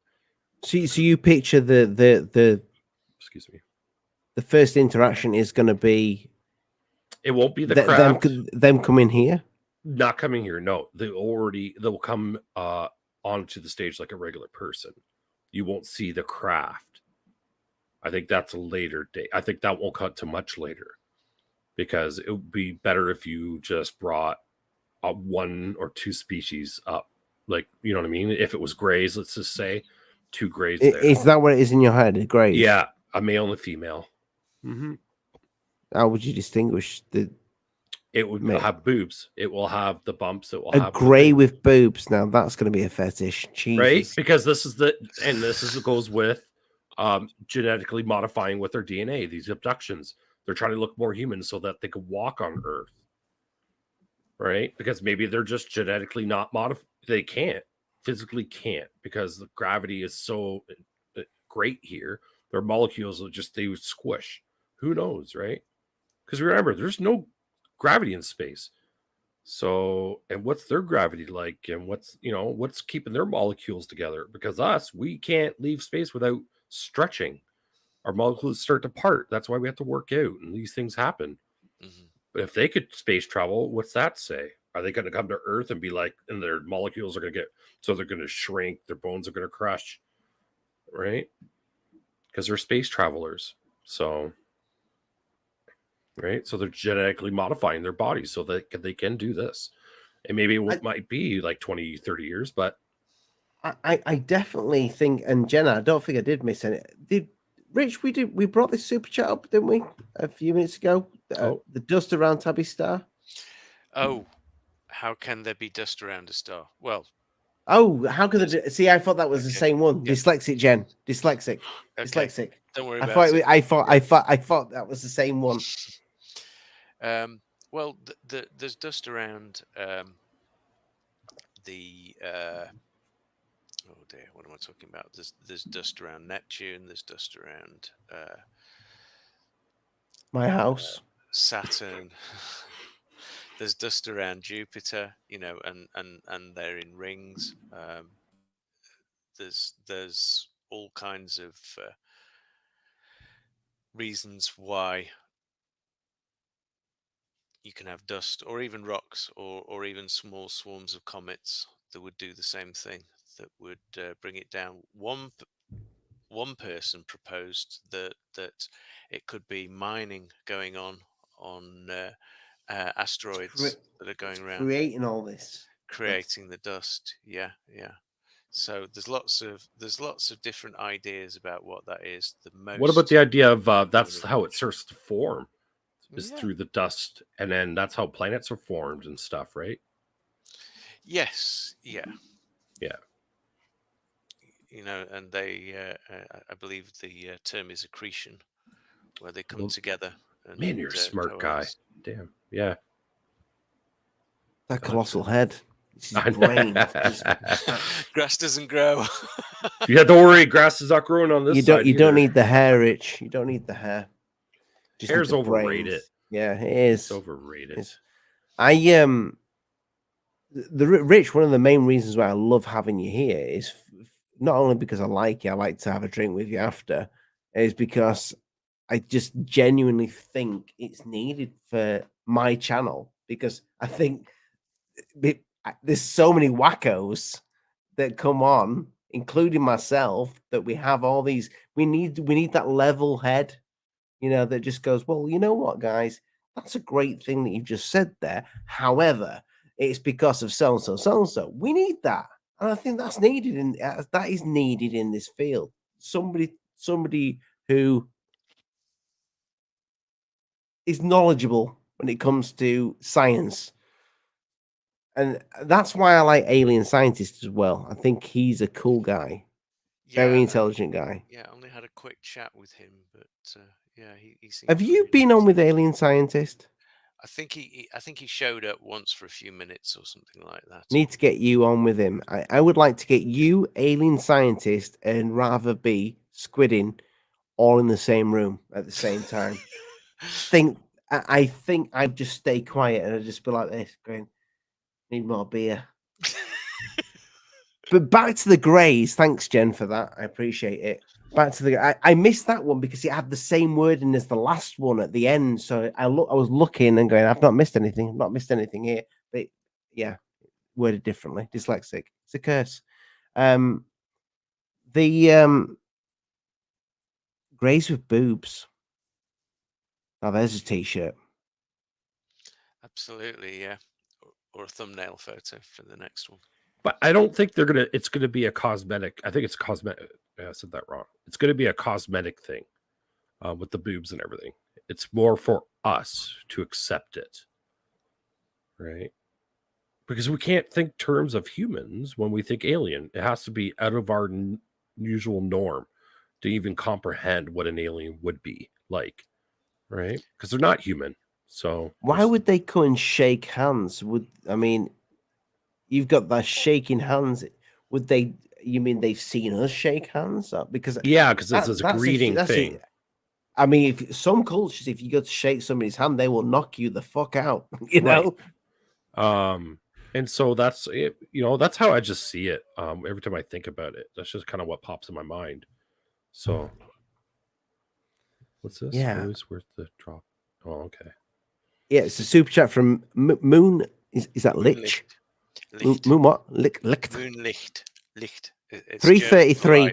333. He knows me. He must have been on my channel. He's seen my 33. That's my 33.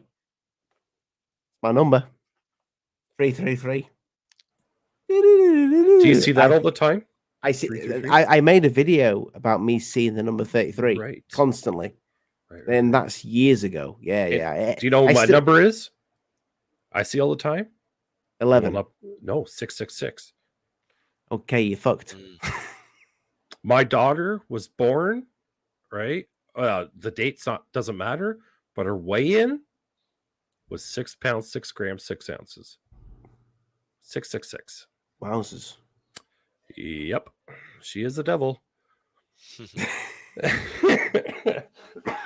So I sometimes call my oldest Damien, but now I've started to call my youngest it. My oldest has started to chill. Rich, my eldest Spud. Yeah, but mate, you've got more years on me though. Mine. I'm sure that I'll respect mine when they're older. At the minute, they're just little twats. They just eat me out on house and home. And I love them to pieces. They will definitely. What's your oldest? Ollie? 6. Oh man, you haven't even started yet. Oh no. He's a right little wanker. I got a 16-year-old floating around. Don't worry. Oh, my eldest is 16. Oh, okay. Yeah. I hope people get my humor when I'm calling my kids names. I love them to be. I get it. I'm a father. I get it. Yeah, absolutely. Two little tossers. They're great. What? I don't know if I've ever asked you this, Rich. What's your actual opinion on the Greys? Because you must have. I mean, from a man of science, what do you think of my little logo that's right next to your sweet head? Okay. The size of the head, the brain is obviously meant to be large. That's a common thing. So yeah, that's all good. And the eyes could be like that if they need to capture a lot of light, so the sun might not be as bright uh, as ours. It could be a red dwarf or something like that. The planet would be closer, so the Goldilocks zone would be closer to a red dwarf than it would be to our star, which pushes out a lot more heat, so we're further away. So their years would be quicker, and being closer to a star, the time might be traveling a little faster for them compared to ours because of the gravity. What else can I say? The long neck, the ET long neck, I always thought that was a bit problematic. Would that really be useful to a species like that? And the fact that they seem to have sort of very spindly arms, but I've got very spindly arms. So Would it be the effects of space travel, though? Do you think that would affect them dramatically? It's possible. I mean, people talk about them. Some people say that their dealings with them, that they almost feel synthetic. Whether they're a synthetic form of life or something like that. And that they're just put in place in ships to go and explore places. Right. So I mentioned to a friend one time and about UFOs and stuff, and he says, "Well, what if there's just a bunch of rich people traveling the universe like a zoo? You don't if you don't have the money, you're not traveling, and that's why you don't really see many. Or maybe they're at university and the Earth is their homework. You That's just don't right. know, do you? We got the human species over here. Let's fly over here, and this, and we Yeah. got this species over here. Let's go over here, and this is how they interact. This is the information that we gathered because apparently they've been here from like day one, right? Or since like the Egyptians. It's even dated back before them too, right? So Yeah. if it's true, then that means they've been here from the get go, dinosaurs and stuff, and right? They're just monitoring us, just watching us, how we grow, how we do things. Yeah. The hypothesis I subscribe to is the zoo hypothesis, whereby we're just being observed. Rich, And are they you stay away. on the live chat at the minute? No, I'm not at the moment. Why? All Oh, right. good grief! All right. Yeah, Okay. I need it blocking. I'm Got some just gonna have haters going on there. No, it's we've got just some like with spam. these spam pornographic shite. Oh, that guy. Why don't you get him on your show, Ollie? I think that was a great guest last time you had. I've saved the link for later, Yeah, we can watch it later. Be on your Patreon. Your Patreons can only watch kind of thing. That little guest that you had. Oh yeah. By the way, yeah, on the Patreon, I am usually naked. Oh, there you go, eh? Yeah. Oh yeah. Why not? Why the hell not? Things. You're probably a sexy man under there. You got the man chest going on, the daddy chest, don't you? I got a rug under here. It's a lot of hair. Yeah, I believe it. I can see it for some reason. It's like almost like popping through your shirt. Maybe I should wear a low cut top, next. When it comes to the aliens being Coral's usually really good with it, but she's, bless her, she's poorly this evening. I hope she's okay. When it comes to these strange creatures with big eyes that everybody kind of talks about, I don't know. Have any of you two looked into Alistair Crowley? Mm-hmm. Yeah, I did. I read his book on magic. You read the book, Rich. So what do you make of that? And of Lamb?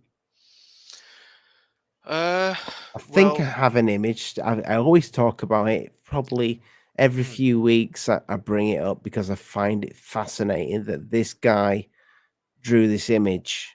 Is it like 100 years ago now? Crazy. About 100 years ago, Rich, would you say? Yeah. Well, Yeah, 1920s, 1930s, something like that. Yeah, Aleister Crowley. So yeah, that was it. It definitely looks like an alien grey, doesn't it? And I think we've mentioned that before. No reason why not, but the eyes are very human, aren't they, compared to uh, the ones that we know now? Yeah, they are. I would agree there, but they almost look part shut. Um, you do see a lot of these things on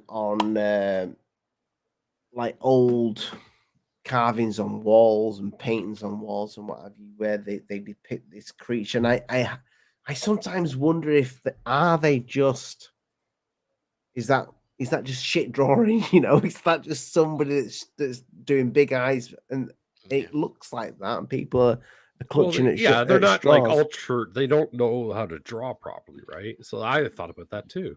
Is it really what it is, or it's just But how Just come a bad so drawing. many people all over the world depict this image? it's weird. How has that been bred into society? Going kind of back to the title of the actual clickbait thumbnail. Well, Has that been bred into us? if It you if you look at those evolution of man, where you start off with primates, and the primates get bigger and they get more gorilla-like, and then they turn into a modern human being. And if you look at the head, okay, and you go backwards to sort of like gorilla stroke chimpanzee area, the top of the head is small and the jaw is very big. So as you go further along, the jaw gets smaller and smaller, and the head starts getting bigger and bigger. So it's a natural progression for somebody to assume that a more evolved being is going to have a much smaller jaw and a much larger cranium than us. It's a very good assumption to make, I think. I want to I've see poured one. water all over there. I'm no, sorry, but you I know, want to see one. See yeah. what an alien? Oh yeah, Yeah, so Yeah, do I. so do I. I want somebody to give me the best evidence to that's not just a little bit of a photograph or like a 5-second clip of an alien dead in the snow. I want the most concrete thing, and I know Rich is going to be biting his tongue and just like, fuck, he should have gone on that show. When I say this, the most concrete thing I've ever seen is back in 1995 when I was 15 years old. I'm 41 now, people. 42 this year. And that was the fake alien. Mhm. The fake, the Bob. big one. Alien autopsy. Yeah. The alien autopsy. That is probably this is probably one of the Oh, that one, reasons yeah. why I'm into this subject. So whether this is a fake or not, this is responsible. This and my dad is responsible for me doing this.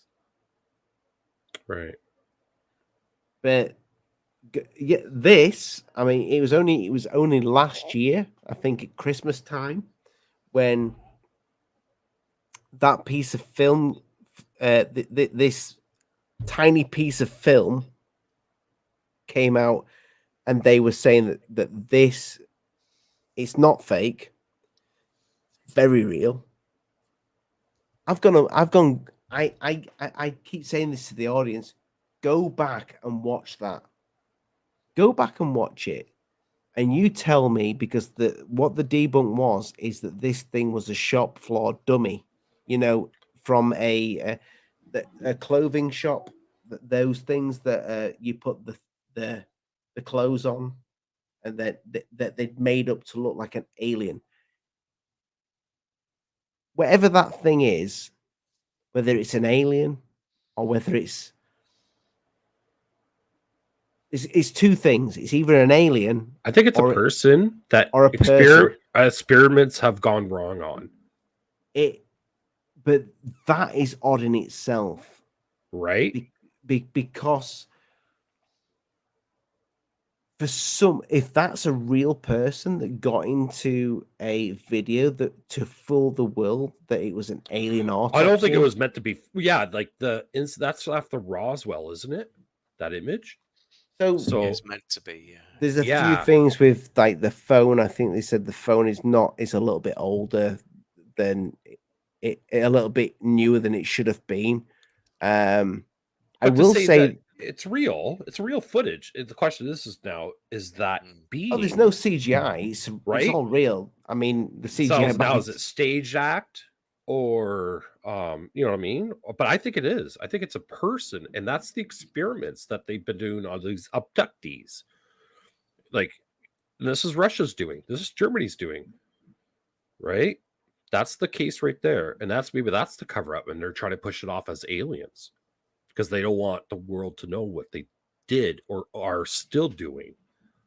Sweetie Mess has just given a very shocked face. Super sticker. Appreciate that. And it is a very shocked I think face. that's Sweaty Mess, not Sweetie Mess. Oh, come on. This taking the piss out of a dyslexic man that's had 5 beers. Nice, eh? I just knew disgusting, Rich. that Sweaty Mess is far funnier than Sweetie Mess. Sorry. I just needed to say that. Sorry. Sweaty Mess, yeah. Sweetie Mess. Thank you, my friend. Yeah, that's awesome. I mean, right? I know it's been debunked. I know it has, but I can't help myself than to go back and rewatch. I want to do a show on this thing and I want to get Rich on GUFON Rich on that show because he stands by his guns with that. That's 100% a dummy. That's a dummy. I don't know if it is a dummy. I've watched that thing recently. I think I watched it about 6 months ago when that photograph got released. I think it's an alien? I don't think it's an alien. I think that was meant to muddy the waters. I think that is there for a reason. I definitely think that was something that's not just one guy that wanted to make a bit of coinage. Because I'll tell you for why, and I think I've said this a few times on the channel. If you're an artist or a filmmaker, and you put you pull a hoax off, you would think down the line, I might be able to make money off this again by filming how it was done. Now, some may argue they wouldn't have thought of that. But I guarantee there was a lot of thinking involved in the creation of that. There was a hell of a lot of thinking involved when it came to doing that. I can build things, I can make things when it comes to creation. I can draw, I can mold things out of clay. I can mold things out of silicon, not silicon, plasticine. I could probably do a mold and pour silicon into it, no problem. My mum's a potter. I grew up on that sort of stuff, and given the right tools, I could probably make an alien that looked real. That to me looked amazing. Still to this day, I look at that. Still looks amazing. It still looks like it looks like a body. But it is black and white. So is it? If it was in color, I ask myself that all the time. If it was in color, it may look like shit. Black and white can disguise a hell of a lot of things. Yeah, but not only that, we don't know what color an alien would be anyway. Do you know what I mean? Right. They could have purple blood for all we know. For all we know. That's right, because it's not from Earth, right? Yeah, something totally different. Mm-hmm. And I'm right by saying there's no audio to this thing at all, is there? There's no audio. No. It's just footage. Mm-hmm. what else is odd, I think I'm the only person that's ever said this. I'm going to give myself some props there. Is that the phone in between cuts, the phone wire? If you go back and watch the original video, the phone wire moves like it's being used. That phone looks like it's being used. I don't know if they'd have thought of that, but if they thought of that on the hoax, then wow, they even thought about changing. They couldn't even do that good on the moon landing. So you know what? If the moon landing is fake, that's real, right? Because if the moon landing is fake, that would be real. The alien is real. Because if it's too like good, then it has to be real. Because the moon landing is okay, and that's where people think it's fake. Where this, if it's 100%, you can't go, well, I don't know. Everything seems to match up, and it must be real. Because they tried to fake the moon landing, right? If you're a firm believer of that. Are you a firm believer of that, Will? Am I? No, I think we did. You think you landed on the moon? Yeah, I think we did. Just not the day that they said they did. So you think Kubrick had a hand in that footage? Had to have. Right? But I feel that if you can't fake the moon landing, or if you can't make it look realistic, that footage would be I need to change the background if we're talking about moon landings. There we go. Because I don't think the technology was there. I don't think they were prepared for our space travel more so they are now. Right? So they had to figure it out, right? The United States had to figure out how to be the first ones there. Right? How are they going to get there? So do you think the footage isn't real? Right. But I think they have landed on the moon just after the fact. Right? Yeah. They have to fake it.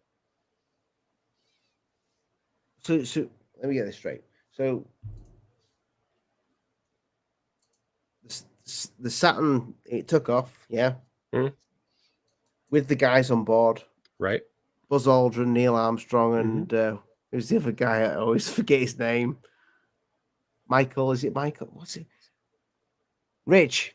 Who's the other guy? The guy that stayed up in the spacecraft. Michael Collins. Michael Collins, yeah, I knew it was Michael. See, I hope my dad's not watching this. But see, that's where they probably went up there. Me and my father get into conversations about moon landings, and he's like, I watched it on TV, it happened. Don't even go there. It happened. They went up there, and but they realized they couldn't do it. And so it took them that long to figure it out. Right? And they're like, okay, we need to get some kind of footage out there, said that they did land on it. The rocket went up. Who says they had landed on the moon? Right? Well, the footage is not good. The footage is not good. I agree the footage is not good. Right? The film... Would it... Go on, Rich. The film has to have been filmed on the moon. And the reason why is to get astronauts to bounce like that and move, they would have had to film it at a very, very high speed, so that when you play it at normal speed, it looks like they're going like that. Okay. And to do that, you would have to have spools on a camera that were like 10 feet huge. You don't think they would have something like that, though? No, they didn't have that. No.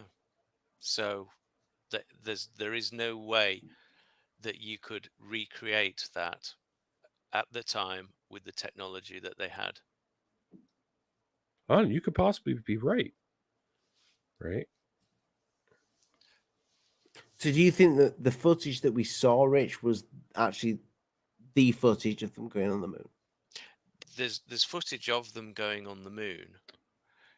Is it the same is it the footage that they did at the time? Whatever, I don't know. Right. And that's what I'm saying. Like they couldn't do it right away. But yeah. But They did. there, Yeah. there's a possibility that they might have gone up there, done it, come back, and then they actually made sure that and did it. Do you know what I mean? So it's like make sure you can go there and come back, film it all, and then we'll fake doing it, so that you don't have the rocket blowing up in everyone's faces and it being a Right. national disaster and things like that. So that's the only way I could think that They they didn't want to would film that possibly crap. do it. Right. Because it's Yeah. happened before. Right. All those other people that used to go before them. Where did they go? But they definitely went, and it definitely Right. happened. Oh, that's why, they definitely went up there, but I don't know if they actually were able to land on the moon. That's the thing at first. And that space race was to show the American people and possibly around the world that America did go up into space. Right. And that's the conspiracy. Did they land on the moon? I don't know.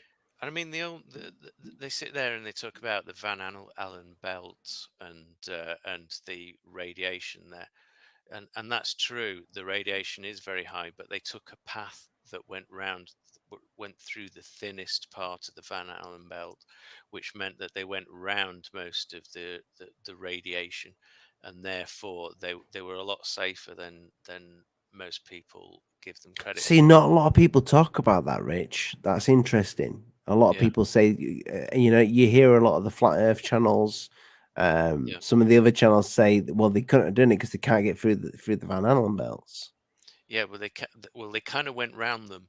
They went for the thinnest point. Yeah, because the Van Allen belts stretch out furthest and they're thickest around the equator, and nearer the pole they're not so thin. And you can it's kind of like an ellipse out of the Earth, and you can go up the top and out like that, and that's what they did.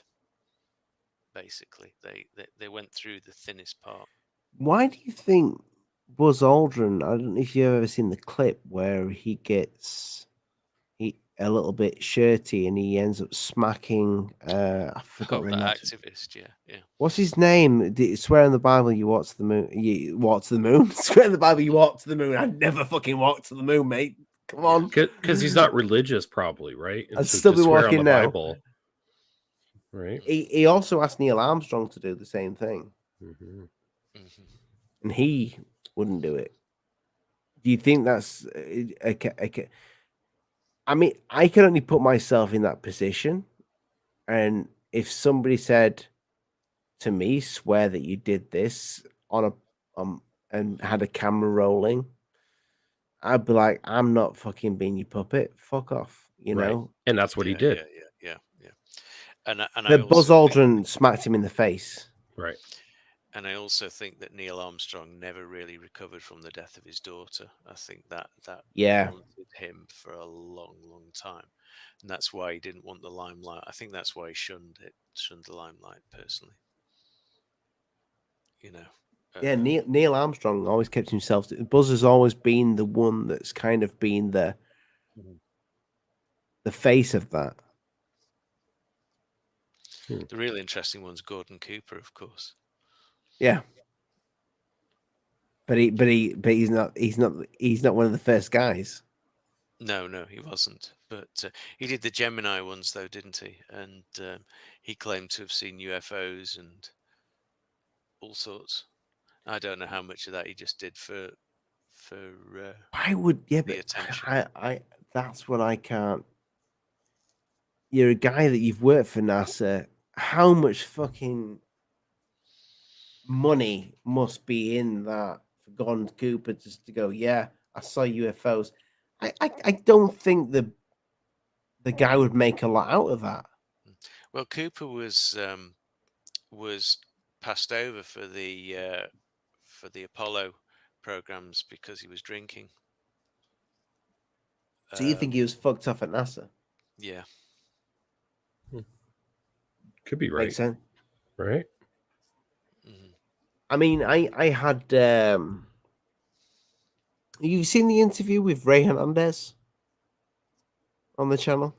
Yeah, I've seen that. So he was really good friends with Edgar Mitchell. and he said the astronauts, from what he was telling me from about Edgar, is that astronauts experience, I can't remember what he told me, the name of it, something very strange when they're out in space. Like they will, it's almost like they feel something completely like a godlike moment. Yeah, I remember Edgar Mitchell wrote it in a kid's book that I had when I was a youngster, and You he said remember he what the felt the name of presence it? of God when he was on the moon. Yeah. You remember what they called it? No. Yeah, but in that the weird thing with Edgar is that I don't know if you remember this, but NASA, I think, was suing him at one point because of some of the pieces, some of the souvenirs he had in his house. Yeah. Do you remember that? Yeah. Did he have a camera or something like that? Or I think he had a camera. I think he had a stick. You know, he'd taken that thing to pieces and took it home with him. I just find it weird that NASA would sue.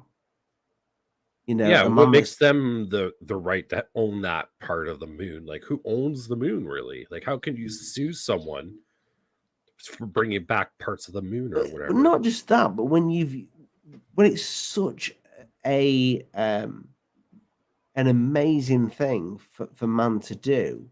I mean, I think he was the sixth, I think he was the sixth guy, Edgar, and it seems odd to get pissed for a big corporation like that to get pissed at an astronaut for having a few souvenirs in the house and speaking to a few UFO guys, and he didn't even say he saw a UFO.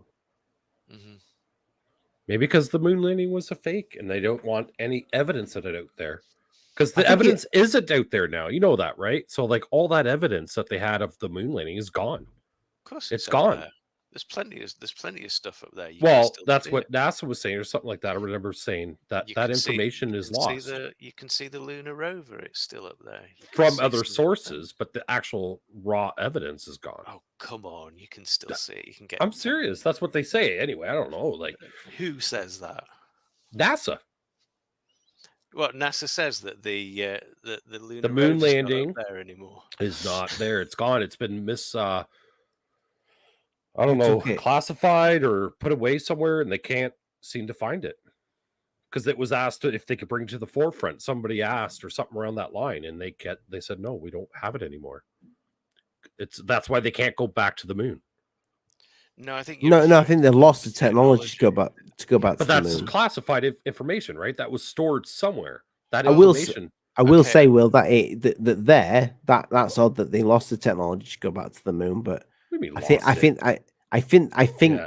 the rover and the flag and all that's still there. The flag may be a little bit bleached out by now. But yeah. But to go back to the moon, they've lost that technology. I don't know about now, but I remember it being a thing. Yeah, and I'm thinking that's one way to save your butt, especially when people are saying that you faked it. And it just so happens that we can't go back because we seem to have lost that technology. What? You're like a massive organization and you lost it?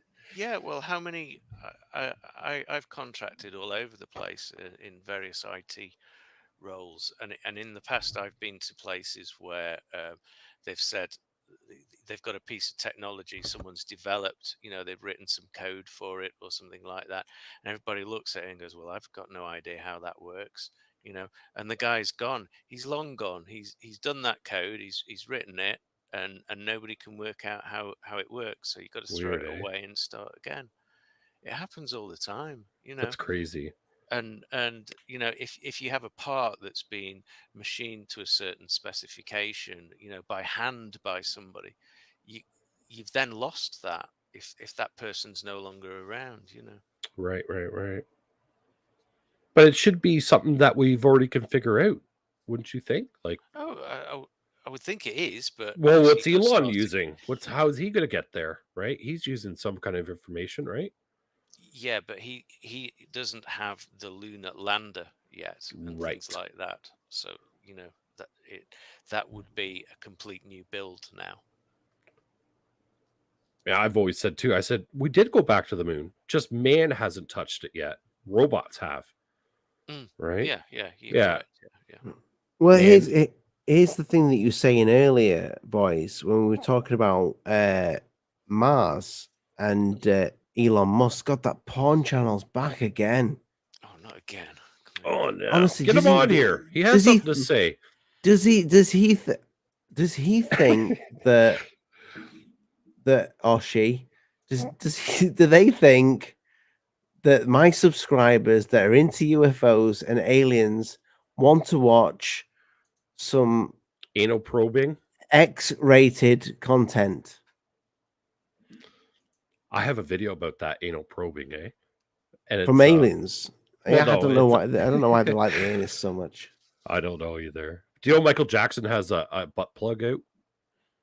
Yeah, it's on my channel. I made a video about it. Did I hear that right? Michael Jackson. Oh, you did. Michael Jackson has a butt plug out. Yeah. No, serious. What a recent release. A recent release. No, it's been up there forever. I was gonna say, you know, guess what? You thought there was gonna be a secret album come out. No, there's no secret album, but we have a butt plug. But we have a butt plug. That's all we could get. Oh, wow! Yeah, I make funny. I'm waiting for Bowie's new album to come out. Yeah. And I'm convinced it's gonna happen. No, seriously, I think Bowie's. I think there might be a secret album come out from Bowie. That'd be interesting. Yeah, any of you UFO buffs and alien and fifth dimensional being buffs in the chat, go check out the video Black Star from Dave Bowie, and you might want to smoke something while you're watching it. That is a trip. Yeah. Yeah, I prefer the other one. What's it? Oh, geez, what's the other one from that? The one where he's in the cupboard and he goes out. Lazarus. Yeah, Lazarus. Yeah, I love that one. Great album. It's a great album. That final album was poetic. Yeah. That guy had that was. I think he was trying. I honestly think he knew shit. Yeah. And was trying to tell us something. Or have amazing imaginative brain, right? You could just think about weird shit, and there's people out there that could do it.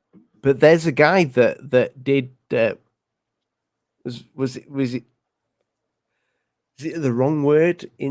Inspired by Aleister Crowley. But Bowie did. There's a little bit of Crowley there. Yeah, not the Crowley that I read, but I just read his book on practical magic, which is, I don't think that's all of them. Maybe it all is, and I'm not going to keep you guys any much longer because we've gone over by 18 minutes. But okay, maybe no, you'd have to be sorry. I have to be sorry. I'll be sorry. I'm Canadian. I'll be sorry for all of us. You definitely need to be sorry. My wife's Canadian. Oh, is she really? Well, no, my wife's from Ecuador. Oh. But she was born. My wife has got a Canadian passport. She was born in Toronto. Yeah, and she lived in Toronto for, I think, about till she was 10 years old. Then she moved to Ecuador. My wife's dad's from Ecuador. Wow. And he was a chef in, I think, Toronto.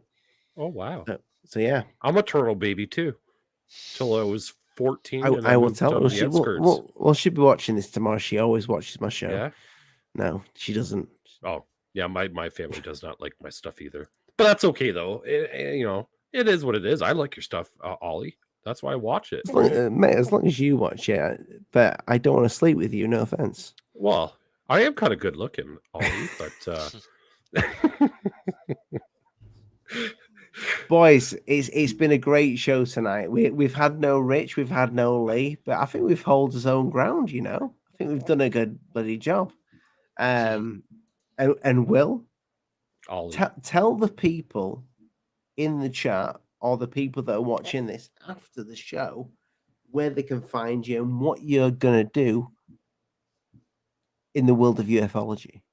So you can find me by just Googling my name at Conundrum. I want to add humor, man, because things are getting too serious out there. So I'm just trying to add humor into ufology and hopefully get the word out for other people to tune in, figure things out, and hopefully just let people know that ufology it's the talk of the talk right now. Well, for me it is, and it's going to happen. And I just hope more people get on board with this because weird things are going to happen, man. So. And remember this, Will is the guy. He's predicted the handshake, and it will be a grey. And one of them's going to have tits. Maybe because I'm a guy, eh? Maybe I think that, but I think it could be just a fantasy, my friend. Could be. You know, who knows? Alien grey boobies. Some say you're a dreamer. You've given me some. You've given me some ideas, some merch there. Right. Rich, come on, give us it. Promote yourself. Promote it. Yeah, Rich UFOTech. I've got a very small channel on YouTube. Just started. You've just started. And you can also argue with me on Twitter like everyone else does. Yeah, so if you think you got the brain to challenge Mr. Rich here, then go ahead. But yeah, he's doing good things for the community, and I think it's decent for somebody that actually has an idea of science to be in this field when it comes and be on a panel of idiots. It's always good to have the sensible one. He's not sensible. Wait until you see him after the show. Wow. Not what he was saying. Yeah, not saying what he's saying backstage there. Oh my! He won't be sensible when I meet up with him. I'm telling you now. Yeah.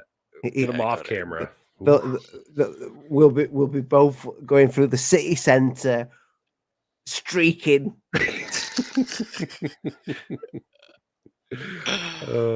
Boys, I want to thank you so much for tonight. It's been a great show. Guys, go check out Will here. He's in the description below. Go check out Rich. Keep the good UFO stuff coming, people. And I will see you next Friday. Probably with a clickbait thumbnail again and a clickbait title. But you know what? I don't give a shit because I give you entertainment. I give you something. I'll be honest with you, I pull it out of my ass, but I give you something. Yeah. Thank you so much. Thank you for everybody in the chat tonight. Thank you so much to I don't know how many mods I had in there.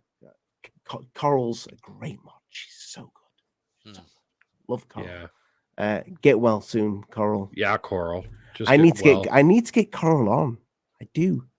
Coral's been on shows before. She's been on GUFON, hasn't she? In the backstages kind of thing. I don't think she's been on there. Coral's been on once. Yeah? I'm sure she has. Yeah, I think I remember seeing her. But maybe. Yeah, definitely need to get bless you. Definitely definitely need to get her on. But yeah, it's been fun. It's been fun. And if you want, guys, you can support the channel a little bit further by going and getting yourself a drink. There's no liquid. What's that? There's no liquid in there, but it's my merch. Oh, that's cool, man. It's all Alien Addict designed. That's amazing. Yeah. Got me t-shirts. Look at that, eh? These are the designs. They are there. They are there, people. All from yours truly. Yeah. 115 I can fly. Bob Lazar should buy one of those. You bastard. Oh, actually, no. He did indeed. Yes, he did. Him and Corbell, they both got themselves a t-shirt that I've not faked at all. Yeah, that does not look fake. That looks It's so not real. fake. It's not. It's real. Yeah. It's real. It's real, people. Yeah. And like Rich says, yeah, and you can also check out the Patreon page. It is there, and it's a great support for the channel. It literally pays for this software that I use every month. Costs money. It does. StreamYard's like £40 a month now. It's ridiculous. And the thumbnails, Photoshop, because I don't do pirate stuff. I've never been a pirate. One, I don't know how. That's like 10 quid a month. But I do love Photoshop. Photoshop is my go-to. I love it. I love it. GIMP. I might get told off. I might get a policeman knocking at my door going, It's cheap. Have It's have nothing. you pirated Photoshop? No. I actually got an email one time from my internet provider saying that I was watching illegal movies on my somewhere in my house. On that note, I'm going to say goodnight, God bless, folks. Mind the bugs don't bite.